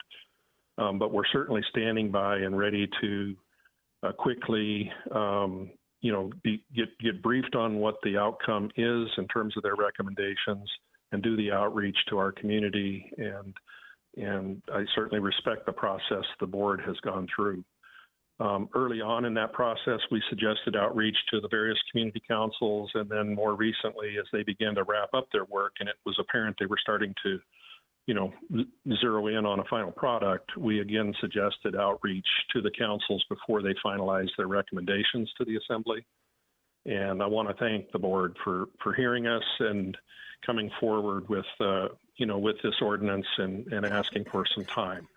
Our intent would be to, as soon as there's something ready for us to review, to initiate and complete that review and get the feedback to the board. And then I also appreciate their willingness not just to say, hey, we got feedback, but to actually consider that feedback and potentially make revisions to their recommendations. So I do support the timeline they've asked for, and as a council, we strongly recommend approval of the ordinance. Thank you. Mm-hmm. Thank you. Oh, and we do have another person online. Yes, speaking to the Assembly, my name is Patricia Fisher. I'm a member of the Meadow Lakes Community Council. I am one of the Community Council members that have been attending the Water Setback Advisory Board meetings. They have not really gotten to the meat of making decisions until just the last few meetings, and it's been it's a very, very complex issue, and I admire them and applaud them for what they have done. They've been very diligent. I do not criticize them at all. I have not been, when I go back to my council, I say, this is where they're at generally, but they have not made decisions yet. That has only happened in the last few weeks.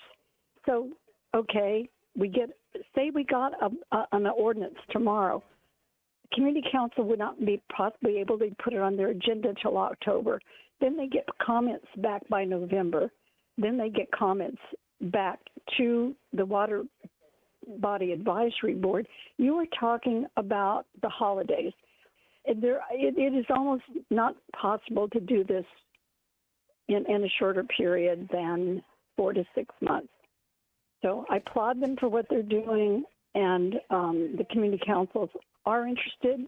We have not had anything to decide on up until to this point. So please, let us have the 6 months. Thank you. Mm-hmm. Thank you. And that takes care of everybody online. Okay. Anyone here, one last chance? Okay, seeing nobody move, I'm going to go ahead and close the public hearing on ordinance 24-083 and Assemblyperson Hale. I move to adopt ordinance 24-083, and if I may speak to it briefly? Yes. Go ahead, Yeah, sir. I don't see any reason why we're in a big hurry on this thing. I think it's more important that we get it right, and I think that we will benefit from the feedback of the community councils, so I will support it. Okay, further discussion? May I? Yes, go May ahead. I? Yes. Yeah, I definitely fully support the extension. This is a really, really complicated issue.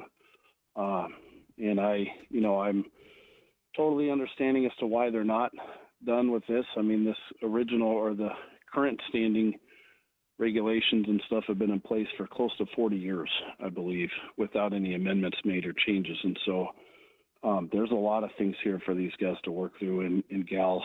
I'm super grateful that they're all on it. I know it's tough to work on things like this. It does take a long time. I was a part of the subdivision construction manual rewrite that it was originally going to take 6 months, and it took, I think, about 2 years for us to get that done. And so, yeah, I do ask that everybody please support this extension. Let's give them the time to get it right. I said in the beginning, when I brought this forward, that I didn't want to rush it. I don't think you should rush anything, but especially something that's been in place as long as I've been alive, right? So I do hope everybody will grant the extension and let these guys do their work. Thank you. Mm-hmm. Thank you. Further discussion by the Assembly? Is there any objection? Okay, so the legislation ordinance 24-083 has passed. Madam Clerk. Ordinance 24084, an ordinance accepting and appropriating additional national opioid settlement funding totaling $215,644.52 from the Manufacturer and Traders Trust Company for opioid settlement relief with accompanying resolution 24081, a resolution amending the scope of work and budget for opioid settlement relief. If you're on the phone and would like to speak to this, press *3. Madam. Through the mayor to the Assembly, Cheyenne Heindel, Finance Director. Before you is an accepted appropriate of additional opioid settlement funding in the amount of $215,644.52 from Manufacturers, Traders, and Traders Trust Company. This is part of 20-year settlement that we'll be receiving funding on. To date, we have received $706,631. And later in one of the resolutions, you will see we are granting 10 grants for a total of $63,273. Questions, staff? Okay. I'm going to go ahead and open the public hearing on ordinance 24-084 and resolution 24-081. Anybody would like to address the assembly on either the ordinance or the resolution? Anybody online? Nobody online? Okay. I just want to apologize to everybody. I'm sitting up here yawning because my body has not adjusted. It is 11:30 at night for me. So it's not that I'm bored or anything. It just takes a few days. So, anybody online? No. Okay. So I'm going to go ahead and close the public hearing and Assemblyperson Hale. I move to adopt ordinance 24-084 and resolution 24-081. Okay, discussion by the Assembly. Okay, is there any objection by the Assembly? Yes, Not objection, discussion. Assemblyperson Pawnoff, go ahead. I guess that would have been, probably I should have asked a little earlier. You said the 10 grants that go out, I looked through both the resolution ordinance and the IM. Does it give us a breakdown which organizations we are giving these grants to? And if it is, you can at least help me, guide me to where I could see. Is that the wrong legislation? Through the mayor to Assemblymember Pawnoff. It does in the resolution. I don't have that with me right here. Hold on a second. I'll walk back and see if I have it. Okay. Yeah, we're not on that piece of legislation. It's not anywhere that I here. found all the 3 documents.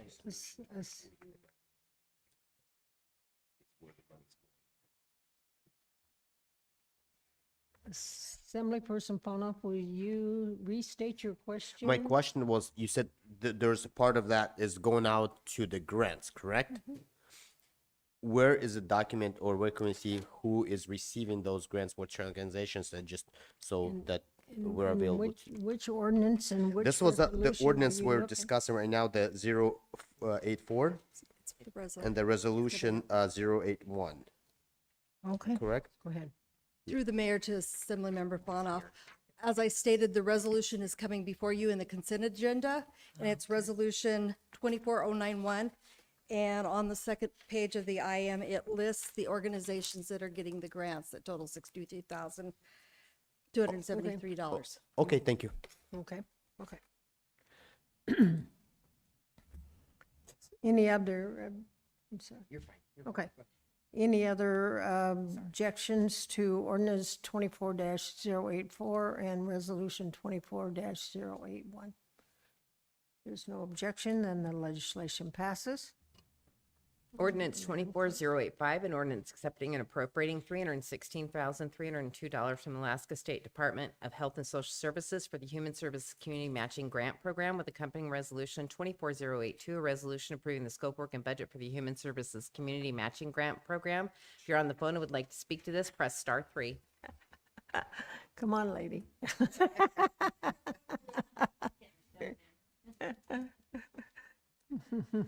Through the mayor to the assembly. This is again an accept and appropriate of $316,302 and an appropriation of $135,558 from grant match that was set up in fiscal year 24's budget.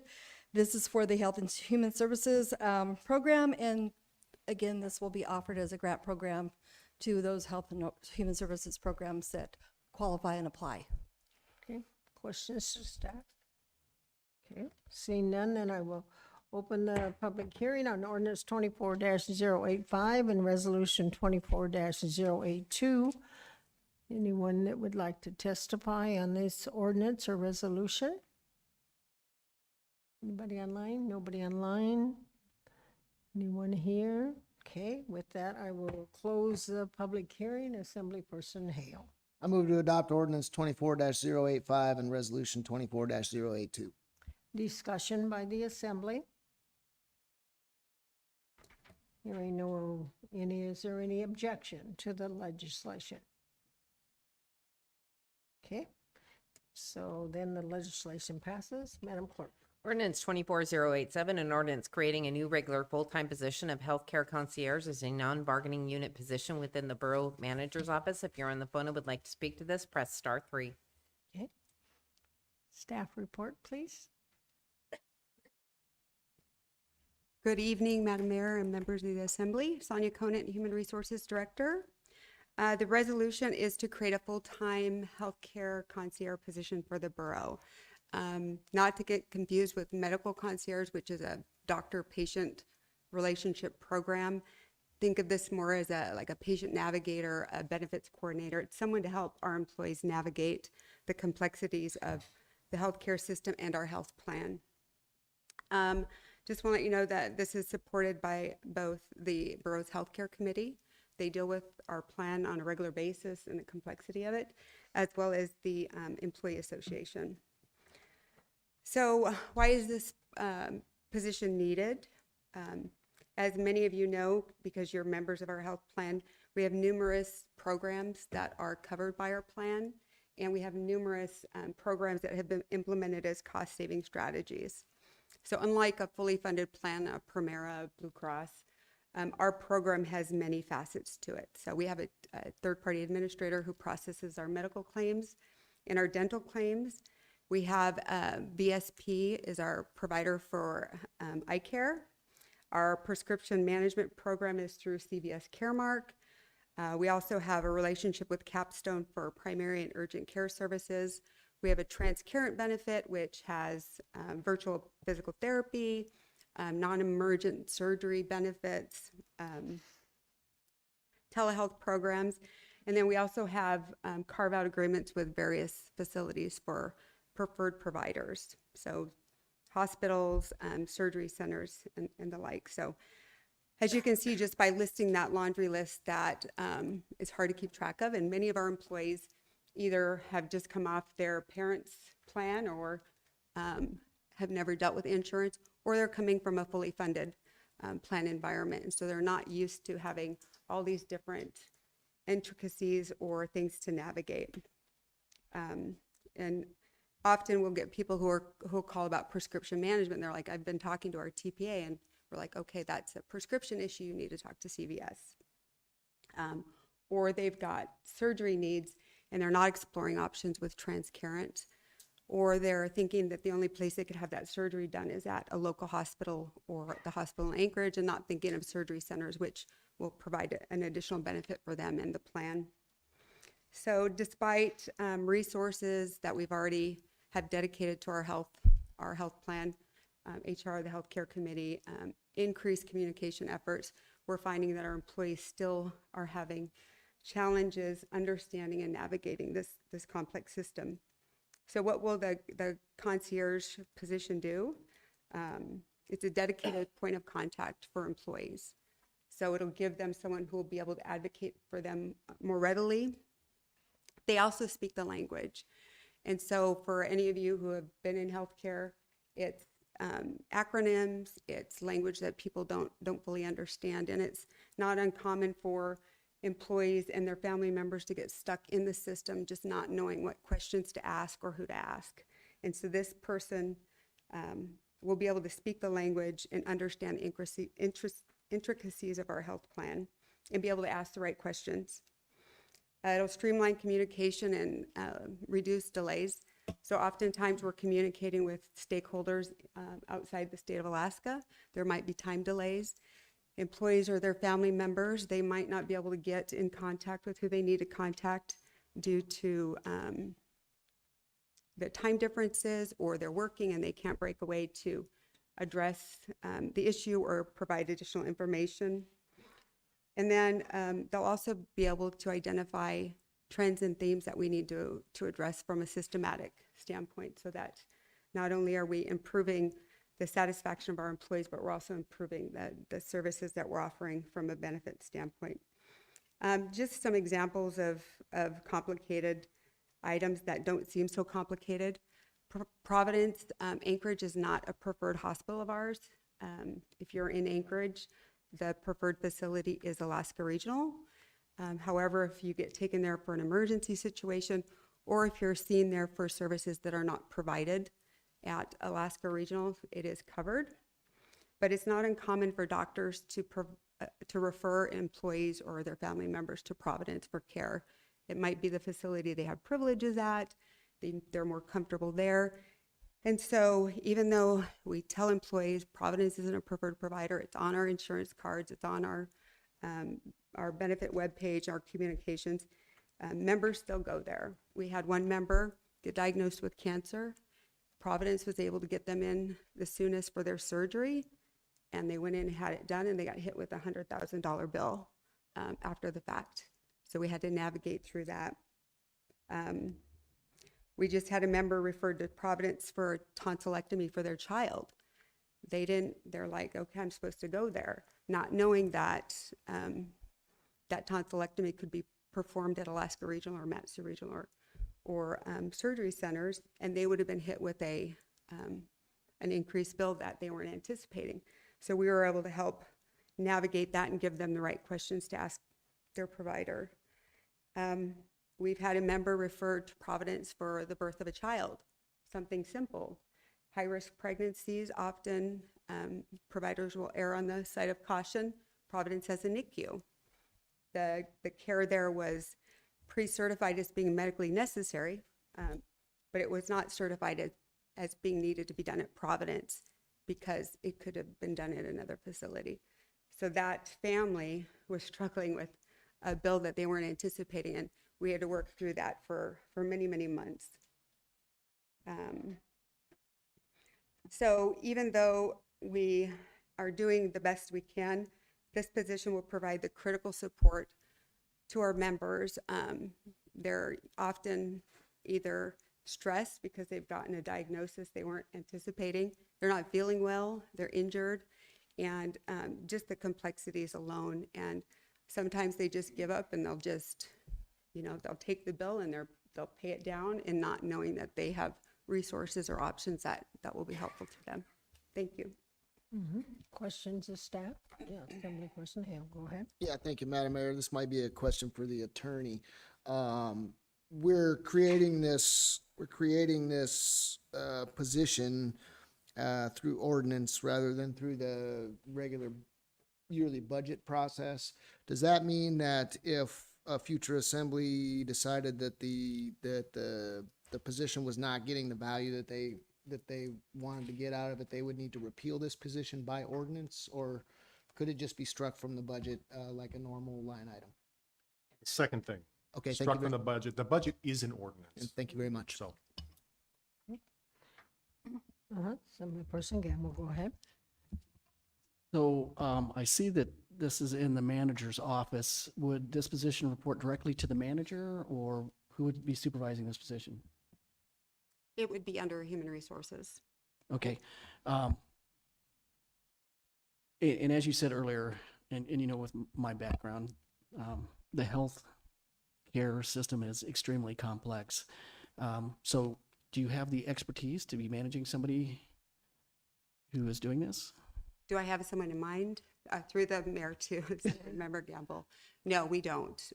We don't have anybody that has come forward and said, hey, this is something I'm excited about and would be interested in. It is a niche position, and I anticipate it's going to be challenging to fill, but it's important to have the right person in that, not only from a knowledge standpoint, but someone, if they don't have that full breadth of knowledge, they can learn it, and the empathy and compassion and being able to deal with the employees and also be able to deal with the stakeholders on the other side.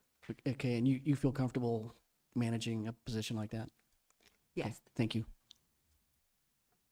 Okay. Yeah, Assemblyperson McKee? Yeah, comparing Providence and Alaska Regional, can you say, like, in a nutshell, why Providence is not preferred? Is it the dollars? I mean, the dollars sound outrageous, but yeah. Through the mayor to Assemblymember McKee, we have a preferred provider contract with Alaska Regional, and they offer us a discounted, a better discount than we've been able to get with Providence, and Providence has not been our provider for a number of years. Yeah, I understand that. Also, 119,000, how'd you arrive at that figure? Through the mayor to Assemblymember McKee. That figure is based on the annual compensation and then with the benefits loaded on top of it. So the anticipated starting wage for this position is going to be around $65,000. I see. It's That's the whole still package. going through the classification, formal classification process, but right now that's where it's. Yeah. And I first must landed. say, having tried to navigate the health system is really difficult. This is a really good idea. I hope we get what we want out of it. And some of the person hours. So, this is a really sensitive position, right? Because people are going to be divulging their medical problems that they may feel they want really to be personal. The person's going to be in the borough building.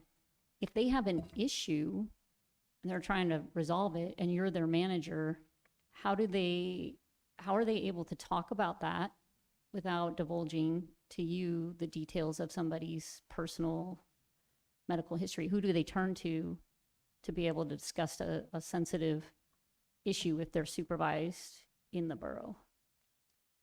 So through the mayor to assembly member hours, there's a number of options. My experience has been employees haven't been shy to share what's going on when they need assistance, but there are times where people aren't going to want to engage, and we're not going to force them. So we try to get as little information as possible, but enough to be able to resolve their issue. So if for some reason they don't feel comfortable coming to me, and it's something that they need higher level advice or guidance on, they will be able to reach out to our brokers or our TPA, depending on what the issue is. What I would ask of the individual in this role, if they don't feel, give me a hypothetical, give me what's going on so that I can help guide them. I don't need to know who the employee is, what the issues are, if that's something that doesn't want to be shared. And then all the communications are done through, if they're online, it's through encryption, it's phone calls, they'll have a private office, they'll be located in a different section, so they're not in HR or in the administrative area, so they'll have a little bit more of a secluded private area to go to, for employees to go to. Go ahead, sir. Just a follow-up. So, some municipalities, borough, as you know, contract this out to a third-party concierge. Wouldn't that kind of resolve that privacy issue because they'd be in a place not in the borough building? I guess I'm thinking of Benjamin Franklin's quote, like 3 people can keep a secret if 2 are dead. And if it was a, sorry, that's a little morbid, I know. It's a weird one that Benjamin Franklin said too. But wouldn't if it was a third-party concierge service, like some municipalities, boroughs use, wouldn't that resolve the issues of privacy? And if they have an issue, they have supervisors or people at the company that specializes in this to turn to? Through the mayor to assembly member hours, yes, an external contracted service is a possibility. The challenge there is we're still going to be running into the same issue of the nuances of our plan. When you call a third party, there might be turnover, there might not be a dedicated individual to our plan who knows what's going on, what our benefits are, what the changes are on a regular basis. Allied is our third-party administrator. They should know our plan inside and out. They're the ones who process our claims. However, you call them, you get someone in a call center, they're pulling up our plan. They don't know it to the level of degree that we are going to expect this individual to know our plan. So again, it's not going to be as thorough. It's not going. They may not be as thorough, may not be as knowledgeable of our plan, and be able to provide the level of assistance that this type of role could, in my opinion. Okay. All right. Assembly person Paul, So go ahead. it's a separate position, and literally borough employees who are insured would be able to talk directly and navigate that process with the coordinators. That, am I understanding that correctly? Through the mayor to Assemblymember Fauna, yes. So if you as a member or one of your covered family members has an issue, concern you're trying to get resolved, you can contact this person directly. And they, depending on what it is, might be able to take that on for you, or at least provide you the right level of guidance to get you in the right direction, and then also follow up on it. Follow up is key. I think having a person that's here locally, and perhaps maybe there's going to be an option even to come in person.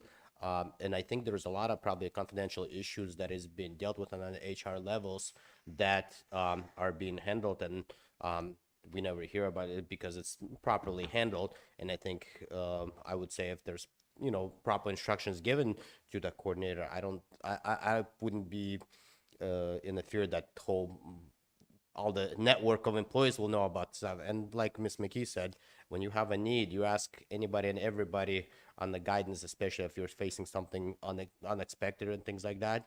Is this has potential overall save the cost for the borough, as we're self-insured on the health department? Through the mayor to Assemblymember Fauna, there is potential for cost savings to be realized, but the real benefit is going to be the level of service being provided to employees. So we, after the position is in place, we'll be able to look at, utilization of Transparent if that number goes up, utilization of telehealth versus in-person visits, utilization of our capstone benefit for urgent care, primary care. If those numbers go up, that will, to me, that shows that increased involvement, that level of personal contact, the increased communication is really helping to drive that. Because we've been doing communication outreach over the past couple of years since we've implemented capstone in our TPA change, and we just haven't seen employees fully understanding and engaging in the stewardship of the health plan. It sounds great, and I hope you'd be able to find the person that understands and is willing to help. I think it would be a very important factor is to relate that to all the employees who are going to be, that this service is available and encouraged to be used, especially on not like a emergency 911 calls type of thing. I think that's great, and I'm actually looking forward, because I think having somebody locally here that you can call to and hopefully talk to them right away or get called back fairly quick, just on my 1-800 number, I think that's a word. So I that answered me. Thank you. Okay, all right. All right, Assemblyperson Hale? Yeah, thank you, Madam Mayor. One final question. I thought I heard you say earlier that the Employees Association is in favor of creating this position. Is that correct? Through the mayor to Assemblymember Hale, yes, the MSBA leadership has expressed support. Okay, so I'm going to go ahead and open up the public hearing so we can, and then we can bring it back for debate. The clerk keeps reminding me we end up in debate here instead of just staff report. So anyway, I'm going to open the public hearing on ordinance 24-087. Is there apparently no sign-up sheet? And is there anyone here that would like to testify? Anybody online, sir? No? Okay, so one last chance. So I'll go ahead and close the public hearing on ordinance 24-087. Assemblyperson Hale. Huh? I will move it, but I thought Rob was the sponsor. Oh. We usually give them to you guys. I can move it. In the room, usually. Oh, I moved to adopt ordinance 24-087 then. Okay. I didn't know if you were waiting for God to bring his hand down here or what.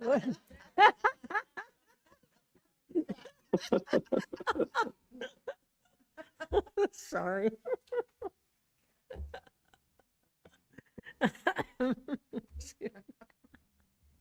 All righty, discussion by the assembly now. Let's see, who do we have? So, If I may speak briefly. Assemblyperson, okay, where are we at? Yount or Gamble? Which one? Okay, Assemblyperson Yount, go ahead, sir. Yeah, thank you, and thank you, Tim, for moving that for me. Just real briefly, we've all talked to many of the employees in the building, and in healthcare costs, rising healthcare costs, amongst other things, navigating healthcare in general is a very difficult subject, and so it just became very apparent to me that this would be a position that would be beneficial. The cost of it is only about 0.8% of what we spend annually on healthcare for our 950 covered individuals there at the borough. That's obviously employees plus family members, so it's less than 1% of what we're spending right now. They can help our employees substantially navigate the process, as well as help shave costs, when that opportunity presents itself, and help with those issues as well, which would be good for our employees, because ultimately, being self-insured, it's our employees that cover the costs of this. And so I'm grateful to the Healthcare Committee and the Employees Association for taking a deep dive into this. I know they've been talking to the manager and the manager's team about it for quite a while. So just thanks again for everybody that took such a deep dive look at this, and the manager with helping me craft it to a position where I think it will drastically benefit our employees. And I do think it's very much needed. So that's all I got. Thank you very much. Assemblyperson Gamble, go ahead. I have a question for Sonia, if that's okay, Mayor. So, you won't hear me say this too often, but the $65,000 seems a little low for a position that's going to require this much, knowledge and background. So how did you come up with the $65,000 figure? Through the mayor to assembly member Gamble, we have a classification process. So when a position is created, it goes through a classification committee. And so they score it using established criteria that all of our positions are scored on. And then right now it's gone through one of the classification committees, and it's now at the MSBEA classification committee for their review and approval. If they disagree with that, they let us know, and then we meet jointly and talk through the process. And so it's using our internal classification structure and point system, and that ensures internal equity. We do have the ability for positions, if we run into a recruitment issue, that we can then look at market, and we might have to make adjustments there, but rarely does that happen. Typically, we're able to work within the classification that gets established, and that's the starting. So someone who's experienced above the minimums won't come in at the 65 if they've got more experience than what we're looking for. That was going to be my next question. So they can negotiate a little bit their starting salary. Yeah, through the mayor to assembly member Gamble. When a person's selected, we look at their experience and education compared to the position and identify what a fair wage offer is. Okay, thank you. Okay, Assemblyperson Hale, do you still have a question? Are we in debate now? Yep. Correct? Okay. Yep. I had all my questions answered. Okay. I was just going to say that I think that when you have both the administration and the employees union agreeing that this is a good thing and it's going to save the borough money, that you got a winner. So I'm going to support this. Okay. Assemblyperson Nowers. I'm going to be the contrarian up here. I really appreciate this proposal because for sure, healthcare is so complicated, it's ridiculous, and 99%, with the exception of Director Conant, maybe don't understand fully when you get into these plans and you try to have a healthcare billing conversation. So, having somebody, another body on top of our HR folks and transparent to kind of navigate through this, it sounds like a good idea. I think I have heard from employees differently than the employee association went, that they are concerned about their personal medical data and that they've actually gone to get procedures in Anchorage just because the Valley's a small place. And so I'm taking that for what it's worth, trying to figure that out. That I've got folks telling me that they'd prefer to have something like this outside of the building. And then just the other thing has been folks outside the borough who've said $120,000. Show me, you know, how that has helped other folks and how that's better than maybe alternative options. And there's, I didn't see anything in the IM that said, hey, you know, Arkansas has done it, or a similar borough our size has done it, because big municipalities contract it out, or they have it in-house because they have, you know, a big HR department. So that was going to be my question, is whether we have anything available to us that we've looked at examples where this has actually saved money for other municipalities or boroughs. I didn't see it in the IM. I just wanted to ask if it was something we had before we approve $120,000 to figure out if it would work for us. Go ahead, ma'am. Through the mayor to Assembly Member Nowers. I don't have information on it being a cost savings measure. Really, the benefit of this position and the outcome is going to be with the service provided to employees and their covered members. We'll know after the position's been in place for a while if we see that uptick in utilization of some of our benefits that are cost savers. But I do not have information that is tied strictly to cost. The focus is on the service. Okay, and thank you. And just to kind of follow up, I don't have any more. I just wondered that. I just kind of my own, you know, trying to figure out if this is something I want to support or not. I guess I feel like what I hear is where the breakdown is communication ahead of time. Like, we need to like flag that if you use Providence, you could, you know, big dollar signs, because people get told by their doctor, go here, but they don't have anything, you know, right in front of them with the plan to know it. So kind of what I'm hearing, I feel like we should be doing more on figuring out the communication, which isn't really a healthcare concierge. A person could do that, but the borough could do it too, like how we communicate our plan. And I do not say that to say that folks have not sent out 1 million messages, but people don't think about it until it's there, or they don't think about it unless it's like placed urgently. So that's kind of one thinking about it, and kind of what I'd like to propose or suggest, and I'm going to float it as a motion, is just to let the body decide, is I think we should look at what it might cost to do this third party, and if it's possible to look at anybody else that has done this and what they've seen before we jump into it. So I'm going to float that as a motion. I don't know if I'll get support for that, but the motion would be to maybe postpone this and ask the administration to take a look at those, to take a look at what a third-party concierge, like a company that does this professionally, would cost, and just also any examples of, you know, in-house or out-of-house, how it's panned out before we press the button on 120,000. The clerk tells me we need a date for postponement. Okay, I'm looking for 2 months.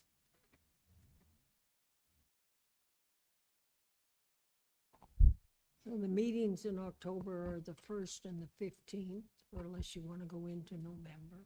I'm kind of seeing the north-south, the 2 months, so could you put us out 8 weeks, Lonnie? So that would be... The next one would be, oh, excuse me, you're looking at, we don't have an early November meeting, so you're looking at November 19th. Okay. Or October, okay, to postpone to October 15th. Okay. So now the discussion is on the question of postponement. Discussion? May I speak? Yes, go ahead, sir. I don't want there to be any miscommunication or misunderstanding in the market about the privacy issues. I just want it to be clear, the employees don't have to use this position if they don't want to. Nobody has to call this employee and say, here's all of my medical information, can you help me? Many will choose to, which is why I believe the committee and the Employees Association all are supporting it. but nobody has to do it. So I just don't want people thinking that there's potential privacy issues out there. So I had to clarify that. But yeah, I do definitely object to the motion to extend. I think, as Mr. Hill stated earlier, when everybody's in support, borough staff's in support, and the Employees Association, you have a winner. We want to reevaluate the position in a year and see if there's adjustments that need to be made, then we should definitely do that. I mean, I believe Manager Brown will be doing that as time goes by anyways. I totally trust him to manage this. But if we wanted to, ask for a report back on the position in a year where we got the opinion of the Employees Association and borough staff, then I would be all for that. But in the meantime, I definitely want to see it pass tonight and get the position started as soon as possible. Thank you. Further Assemblyperson Hale, go ahead. Yeah, thank you, Madam Mayor, to the amendment. More information doesn't hurt. I would like to see comparative cost analysis on how much it would cost for us to hire a third party to do this instead. So I would be willing to support this amendment to postpone. All righty, are we ready to vote then? I don't see anybody else. So, Madam Clerk? If I can get the members in the room to vote on the postponement.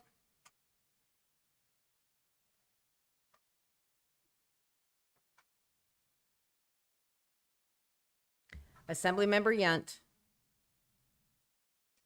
No. Assemblymember Bernier. No. Madam Mayor, it failed with Assemblymember Hale and Nowers in support. Okay. So now we're back to the main motion. Further discussion on the main, yes, Assemblyperson. I would just say for the record, because I think we're ready for a vote here, that I will be voting against this, not because I don't support it for employees, but I think when we're gonna, we don't need to reinvent the wheel on healthcare. A lot of people have tried these things. I think before we jump in to do it, we should at least have in front of us some examples of where it's been tried and some evidence for that. And I don't have any of that in front of me, so I can't support just giving it a try when we could go out and see how it has worked for other entities. Okay, Assemblyperson Gamble, go ahead. Yes, Madam Mayor, I'd like to propose an amendment to the ordinance. I'd like to increase the base salary from $65,000 to $85,000. And speaking to it, I don't believe for $65,000 that we're going to be able to get someone who is that we're going to require the level of knowledge and expertise that this position is going to require. Thank you. Okay. Discussion on the amendment. Assemblyperson Pauna, go ahead. I am going to support that for the reason that I think this is going to be a person that will probably be answering a lot of calls and there's a lot of elements to that position if we wanted to run effectively.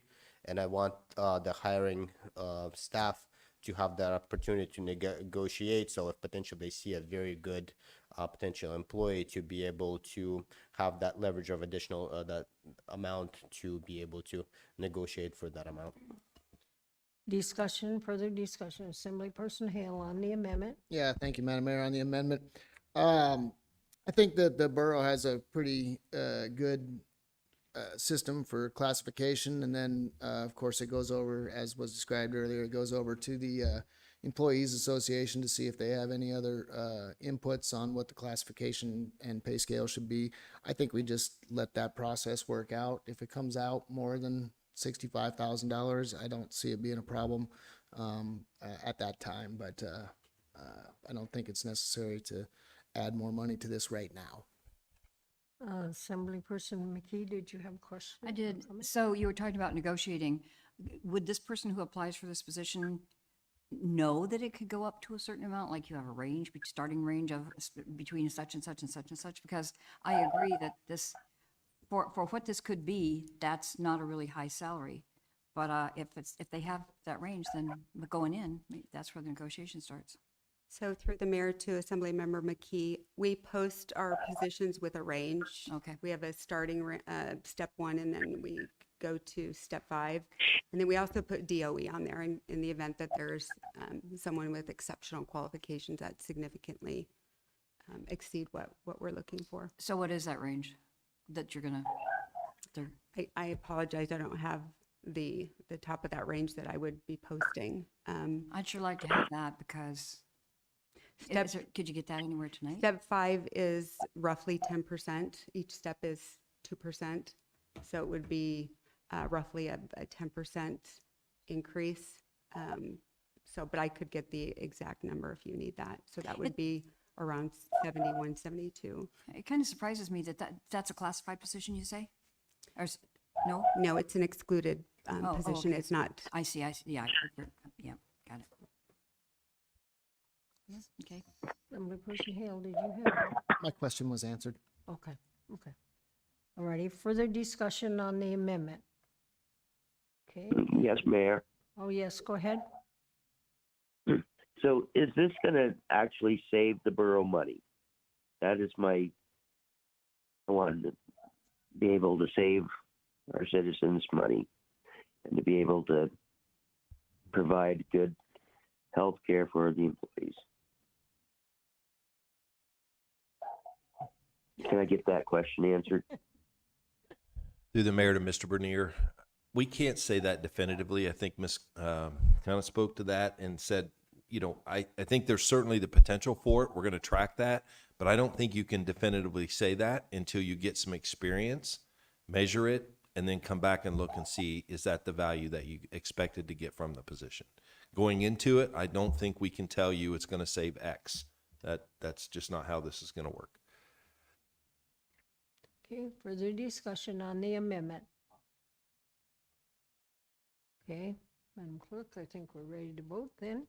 If I can get the members in the room to go ahead and vote on the amendment, please. And this is 85,000? Correct. Assemblymember Bernier, No. Assemblymember Yunt, Yes. Madam Mayor, wait a minute. It has failed. Assemblymember Fonoff, Gamble, and Yunt in favor. Okay, so now we're back to the main motion. Further discussion? Yes. Question. Hold on. Right now, in this building, if employee potentially facing a knee replacement, a cancer treatment, is there a person that they can call and say, hey, where we go, which hospital and things like that? I'm almost to just ask for basic guidance and potential. Is there such thing exist right now, or it does not? Would you be able to answer that, please? Yes, through the mayor to Assemblymember Fonov. Yes, so if an employee has a question or a need, they can contact Human Resources, and one of us will either be able to answer their question or research it and get them an answer back. And so there is that ability for individuals. What we find is that they're not engaging early in the process. And so we're often having to do a lot of cleanup on the back end or extra assistance on the back end. So with this new position, it would be the person who's dedicated to answer the calls from the employees, and then also probably will be in a fairly good loop knowing what the pricing of comparison, because there's some probably common ones that are, and then who would that help to make the process easier for the employees who potentially facing a medical issue? Yeah, through the mayor to Assemblymember Fonov, what this will do is give a dedicated resource that an individual can go to and get information or assistance. If someone right now, they contact our office, it depends on who's not in a meeting or who's not helping someone else. It might be returning a phone call. So this is someone who all they're dedicated towards is healthcare. If we get information that someone's going out on family medical leave or they have something, this person can proactively reach out to that individual and talk with them and see if they need assistance, where right now we're more reactive versus being proactive. So that's just one example. Would this person be able to call 3 hospitals, say, hey, potentially we have a patient, what's your time frame, how soon we can get in the, like, without going into details, but on the basic, with this coordinator position, or where would you, do you see that and the benefit of how much they're helping an employee, so to speak? So through the mayor to Assembly Member Fanov, not to the extent of making appointments and calling around hospitals. What this position could do is help the individual navigate through Transparent, which is our non-emergent surgery program that's is done out of state, or let them know, hey, your only option isn't Alaska Regional. We have Matsu Regional. We have 3 surgery centers out here and another surgery center in Anchorage. So let them know of all the options available to them. And so they have more tools in their toolbox to get better health outcomes, save themselves and their family out-of-pocket costs, and then the plan. Okay, let's see, Assemblyperson McKee? I was just going to very briefly, a person who is dedicated to that, to answering these kinds of questions. I wish I'd been around a few years ago. Friday, I went in, surgery scheduled on Sunday. She said, well, you'll have to pay an additional $18,000. And I said, let me reach in my back pocket. I'll give you, I just, I would value someone being there who really knew what they were doing. Assemblyperson Hale? Yeah, thank you, Madam Mayor. So I use the borough health insurance as my secondary because I have primary through my union. But I did not know, for instance, that Providence was not the place to go if you needed to use the borough health care insurance. So I think that this position is less about saving money than it is for necessarily for the taxpayers than it is for better results for the employees, who the employees are going to save money on medical bills that that they may not realize that they're going to be responsible for the entire 100%.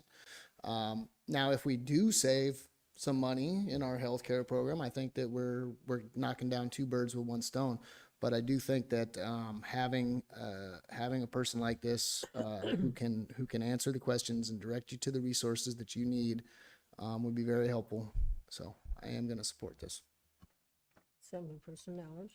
I do have the borough as my primary, so I do know that one of the resources is I have called Director Conant before when I've had a billing issue and how to resolve it. And I just, again, listening to the conversation at this table, like, people don't know, like the concierge position could definitely do the communication on knowing that you can call here, you can call the concierge. If you're doing a knee surgery, you can go through Transparent and they will look at whether it's cheaper to take you out of state, and they'll work through that with you, and you get a financial benefit if you go out. They'll pay first class to go. So depending on the surgery and the cost, and I say that, it's just like, there is an advantage if the concierge can encourage people to do that. Again, it seems like for this position, maybe, 65,000 is right, because they can do a lot of education. That's more of a communication thing than a technical issue. So as a person who's experienced the primary, it's like, I didn't know there was telehealth until a year ago. I had an issue. You can call up a doc right there and talk to them. You don't have to schedule an appointment, and at least it was better than I thought it would be. So that's a good service that the borough has too. So thanks for that. Further discussion? Okay, apparently ready to vote, Madam Clerk. If I can get the members in the room to go ahead and vote. Assemblymember Yunt. Yes. Assemblymember Bernier. Yes. Madam Mayor, it passes with Assemblymember Nowers opposed. Okay. So the next item on our agenda, when you get there, ma'am? Clerk? Ordinance 24088, an ordinance extending the time limit of expiring match funds for the Alaska State Department of Natural Resources Historic Preservation Fund program grant being used to complete the borough's historic preservation plan to February 2025. If you're on the phone and would like to speak to this, press *3. Go ahead, ma'am. Hello there. My name is Lita Boris. I'm a long-range planner here at the borough. I am currently the project manager for the Historic Preservation Plan update. I inherited this project from a departing employee earlier this summer. The project is primarily funded, or the work for the project is primarily funded through a state grant.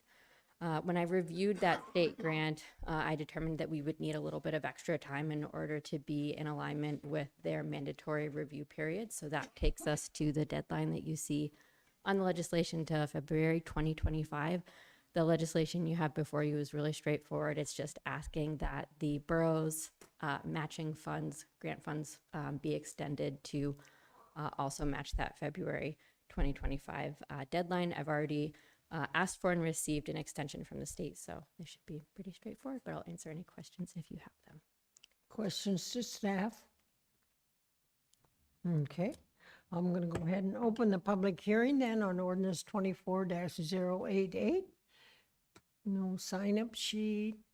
Anyone here to testify? Anyone online, sir? We do not. Okay. One last chance for anybody here. Okay. I'm going to close the public hearing, and Assemblyperson Hale, go ahead, sir. I move to adopt ordinance 24-088. Okay, discussion by the Assembly.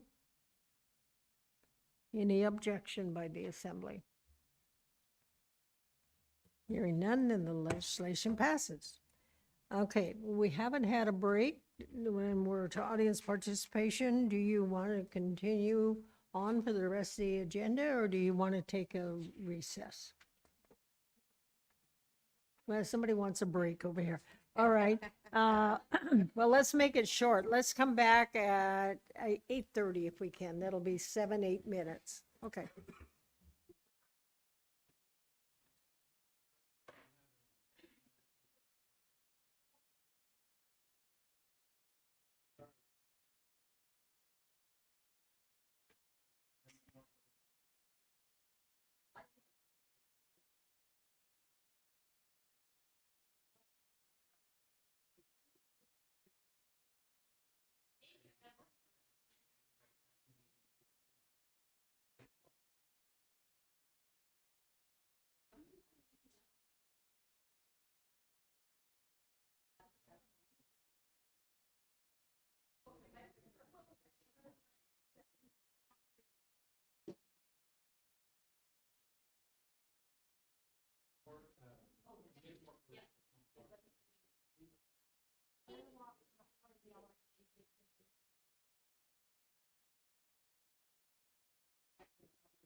Okay, if I can have the assembly come back to order, please. I should be taking a bite. The next item on our agenda is audience participation, and I don't believe we have a sign-up sheet, but that doesn't preclude anybody from addressing the assembly if they wish to. Anyone can address the assembly on any item for up to 3 minutes. Okay, anybody online, sir? No, nobody online either. Okay. So we'll close audience participation and move on to the consent agenda. We already have one pulled item. Is there anything else the assembly wants to pull? Okay. If I could please pull, let me find it here again. I got to look.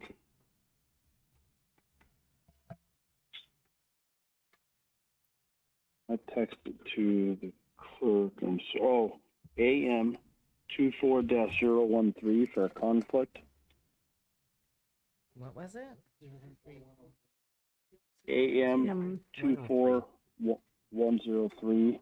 I have a conflict. My wife and I hired this company to do work for us, and we will continue to do so. Okay. Thank you. Okay. So yes, I believe you do have a conflict, so we will take the other things that have not been pulled as well as your conflict, and we'll handle them separately.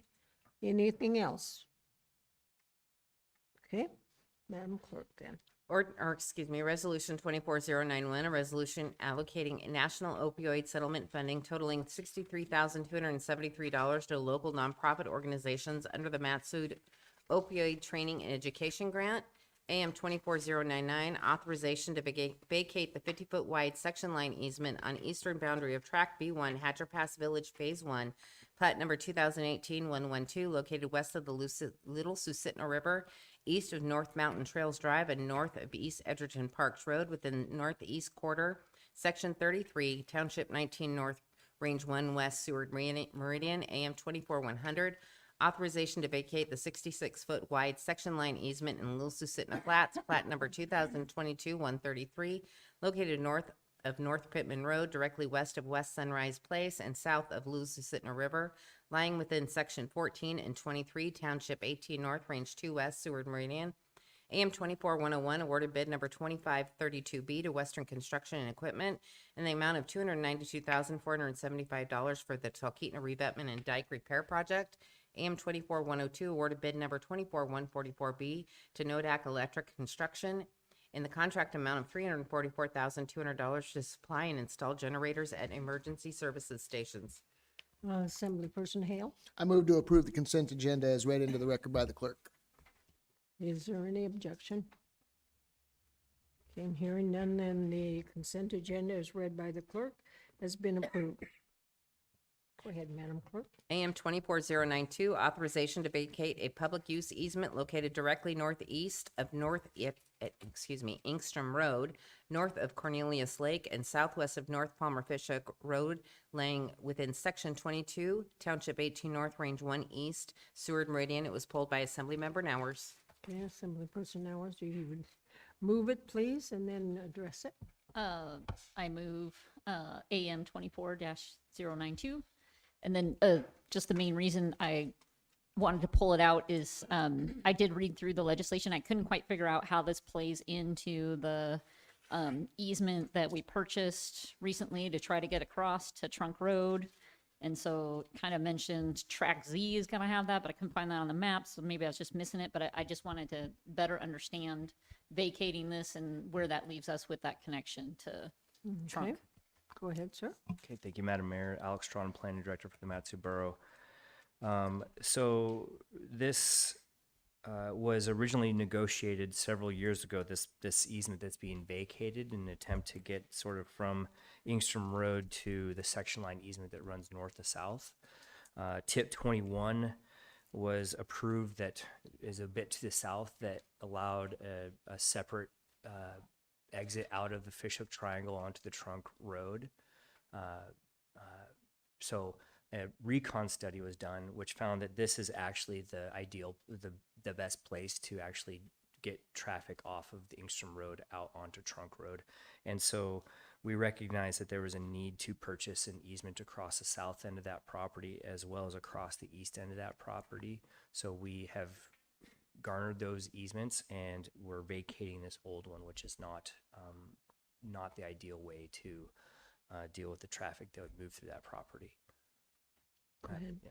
Okay, sorry, I should have asked if you could do a map. I don't know if you have one handy that. Here. So I know where tract Y is on that, and I see the easement that runs across that, but then the other easement that we're talking about using for Ingstrom is where on that map? So through tip 21, after doing the recon study, we are going to be taking traffic and building a road through the southern portion and down, and potentially at some point also bringing a road up north. But this is the one that would be approved, that was approved with tip 21. Okay, so I'm confused because we're vacating that easement that you're pointing to.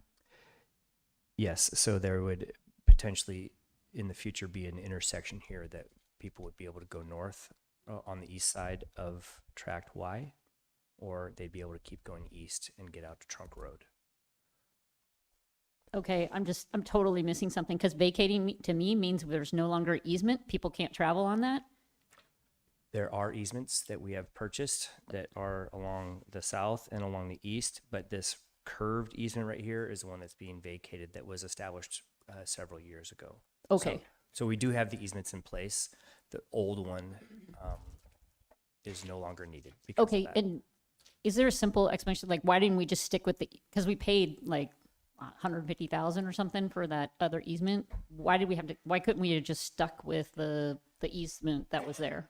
Yeah, and I do have the public works director to back me up if necessary, but I think you would have eventually, you'd have like a 45-degree angle at the intersection there. You don't want that. You want either 90s and not 45s. So this curved easement is not ideal for that. I just appreciate watching you struggle.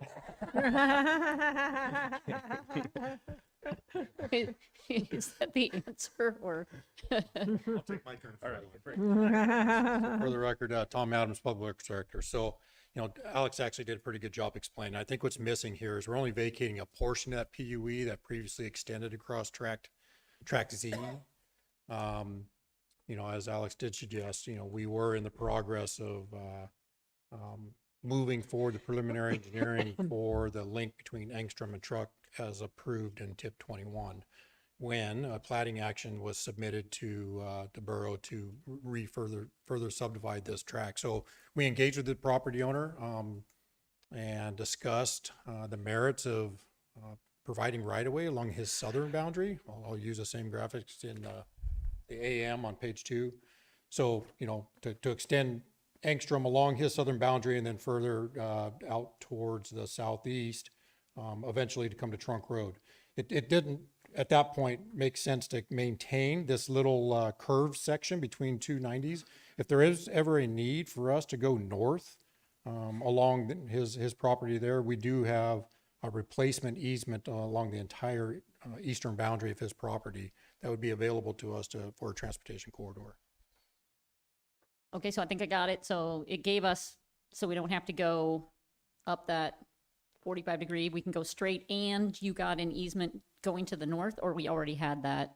Well, the thing through the mayor to some member hours, the thing with the pre-existing condition with the PUE that was across tract Z was that it had a corridor along the southern boundary only for about 2/3 of the way towards the east, did not provide an easement along the entire southern boundary, but it forced the transportation network to have a corridor that moved all the traffic eastward and then go north for ultimately connection that would go to Palmer Fishhook.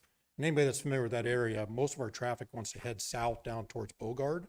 So the utility of that network would have been pretty close to zero because folks aren't just going to turn and go north just to come back to the south. So, through our recon study, we recognize some of that, and that the natural tendency is to move towards the east down to Trunk. But we also do recognize that we want to preserve the opportunity to have a north-south link to connect to this Engstrom corridor that can then bring traffic out towards the south and then over to the east. So, okay. Long way of saying we replaced one easement with a larger, it's actually not an easement now. We've actually acquired fee title to the land, so it's a dedicated right-of-way for both the southern boundary and the eastern boundary of Track C. Okay, in the interest of not keeping the mayor up past 1 o'clock her time, I think that'll suffice. I'll get with you for more. Appreciate it. Ready for the discussion on AM 24-092? Is there any objection? Okay, hearing no objection, then the AM has been adopted. And now, Madam Clerk, go ahead. AM 24103, award a proposal number 24135P to the Boutte Company in the contract amount of $250,153.40 to design the Kepler-Bradley Bridge replacement. And Madam Mayor, just a reminder, Assemblymember Yunt is recused from voting on this. Okay, so now, since he's online, does he just go offline and then we call him or something? He comes back on, or he plugs his ears, or what? He's not in the room to leave the room. He just doesn't vote, Madam Mayor. He just doesn't vote. Yes. Okay. And he okay. can't participate in the discussion or the debate. Okay, since he pulled it, then he cannot move Correct. it, so Assemblyperson Hale. I'll move to adopt AM 24-103. Okay. Discussion by the Assembly? Any objection by the Assembly? Okay, seeing and hearing none, then AM 24-103 has been adopted. We do not have any unfinished business. There are no vetoes. Madam Clerk. Introduction for public hearing on September 10th is ordinance 24086 with accompanying resolution 2483, ordinance 2489, ordinance 2490 with accompanying resolution 2485, ordinance 24091 with accompanying resolution 24087, ordinance 24092 with accompanying resolution 24088, and for public hearing on October 1st, ordinance 24079. Assemblyperson Hale, will you please move the introduction? I move to introduce the legislation as read into the record by the clerk and set the public hearings for September 10th, 2024 and October 1st, 2024 respectively. Is there any discussion by the Assembly? Is there any objection by the Assembly? Hearing none, then the legislation has been introduced. Assemblyperson Hale, would you move the agent's vacancy report, please? I move to approve the mayor's recommendations as follows. Central Mat-Su Fire Service Area number 130, Craig Robinson. Is there any discussion? Is there any objection? Hearing no objection, the vacancy report is approved. There is no other new business. We do not have any referrals. We do not have any reconsiderations. We are now to parting comments. Assemblyperson Benair, do you have parting comments, sir? And if you don't feel like talking, or maybe, or can you still talk? I guess I should ask. God bless everyone. Thank you. Assemblyperson Yon. Yeah, I just wanted to discuss, if I could please, I just wanted to mention earlier this evening, it was, seemed to be some concern from members of the community who thought that maybe they weren't getting the same information as other groups or members of the community in regard to the bike paths. So I do hope that we can get that sorted out as fast as possible. As for me, I don't see any value in bike lanes whatsoever in non-densely populated areas. I could see it inside the city limits. And if the city so choose to do so, then that's on them. But we're the size of the state of West Virginia with not very much population in the borough. I think it would be a very expensive endeavor to take on. And maintaining them, all of that stuff. It's just going to be a ton of money, and I don't think the bulk of our citizens inside the borough would see any value whatsoever in that. So I do hope that we can work through those issues as soon as possible. Other than that, it's the most wonderful time of the year. I hope everybody spends the next 3 weeks in the woods looking for a big moose and spending quality time with their family. I personally wish it was September, 12 months a year, and I will get the most out of this one just as I do every other one. Thank you. Mhm. Mr. Attorney, parting comments? Nothing other than Assemblymember Yunt claims he goes hunting every September, but every October he never brings moose sticks for the entire assembly. No, yeah, you're right, good point. That's my only comment. Assemblyperson McKee, parting comments? Okay, Assemblyperson, no, Assemblyperson Nowers, parting comments?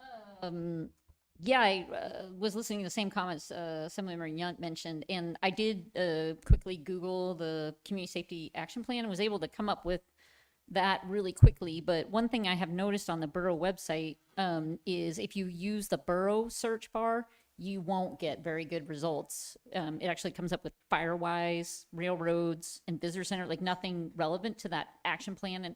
And I think that's part of our revamp of our website because we use a free platform. And then so all the really cool stuff that GIS does is like actually hosted. Anyways, we're getting too technical, but it just means that the public can't use that search bar effectively. And so, I don't know, it'd be great to have maybe a short update on it, just, or something in the manager. Let us know that you're working on that. I think you already said you were, but just to confirm that we're working to get that updated. I ate way too much at the state fair and did not bid $4,600 on that turkey. It was like $100 a pound, but congratulations to the kiddo that did all that hard work. And then I'm going to be thinking about healthcare because this system is broke. I mean, the borough itself has an insurance broker that helps us do insurance. We got a pharmacy benefit manager that helps us navigate the drug part of it because it's so confusing. We've got already concierge systems, but we still don't, it's so complex that most people can't understand it. So, and the billing, I mean, just that it's taking us months of work to figure out who is cheaper between the hospitals.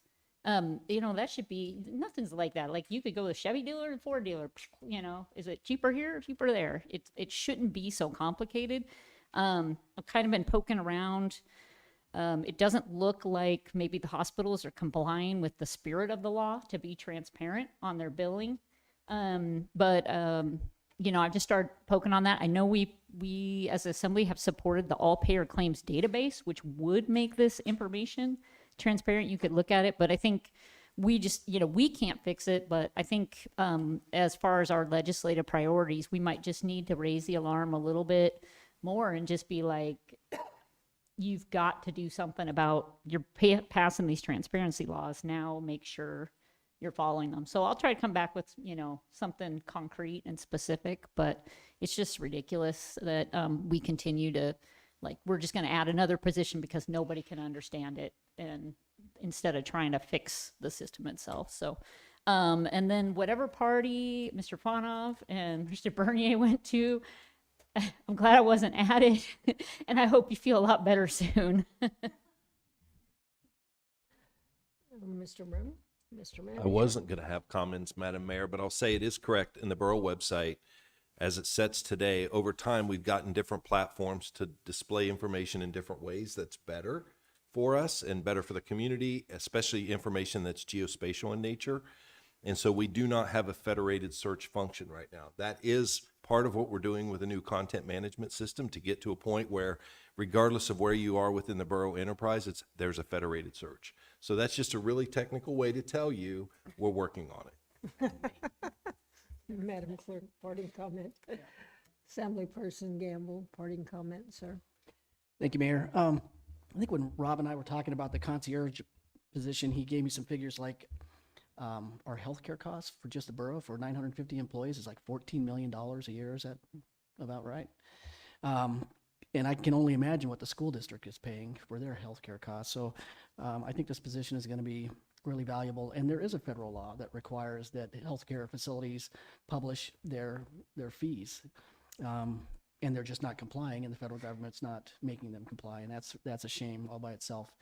The other thing I want to say is I never knew we had a borough comprehensive safety action plan until tonight, and I didn't know anything about a survey. So I'd like to know more about that at some point. Thank you. Assemblyperson Fauna, parting comments. Yes, thank you so much. It's the same speaker that we've talked about comprehensive safety action plan.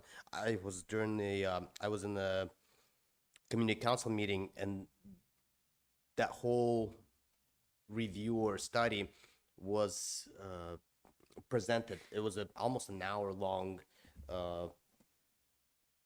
presentation, and then at the end we've gotten to ask them a question, and it did felt like there was a certain agenda that is being pushed. That's from my perspective.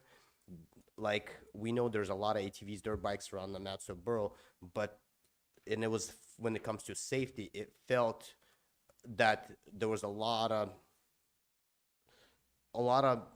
emphasis on the bikes and the accidents and injuries, but almost none about like the ATVs and things like that. And we know that there's a lot of accidents that come, accidents and injuries come from that.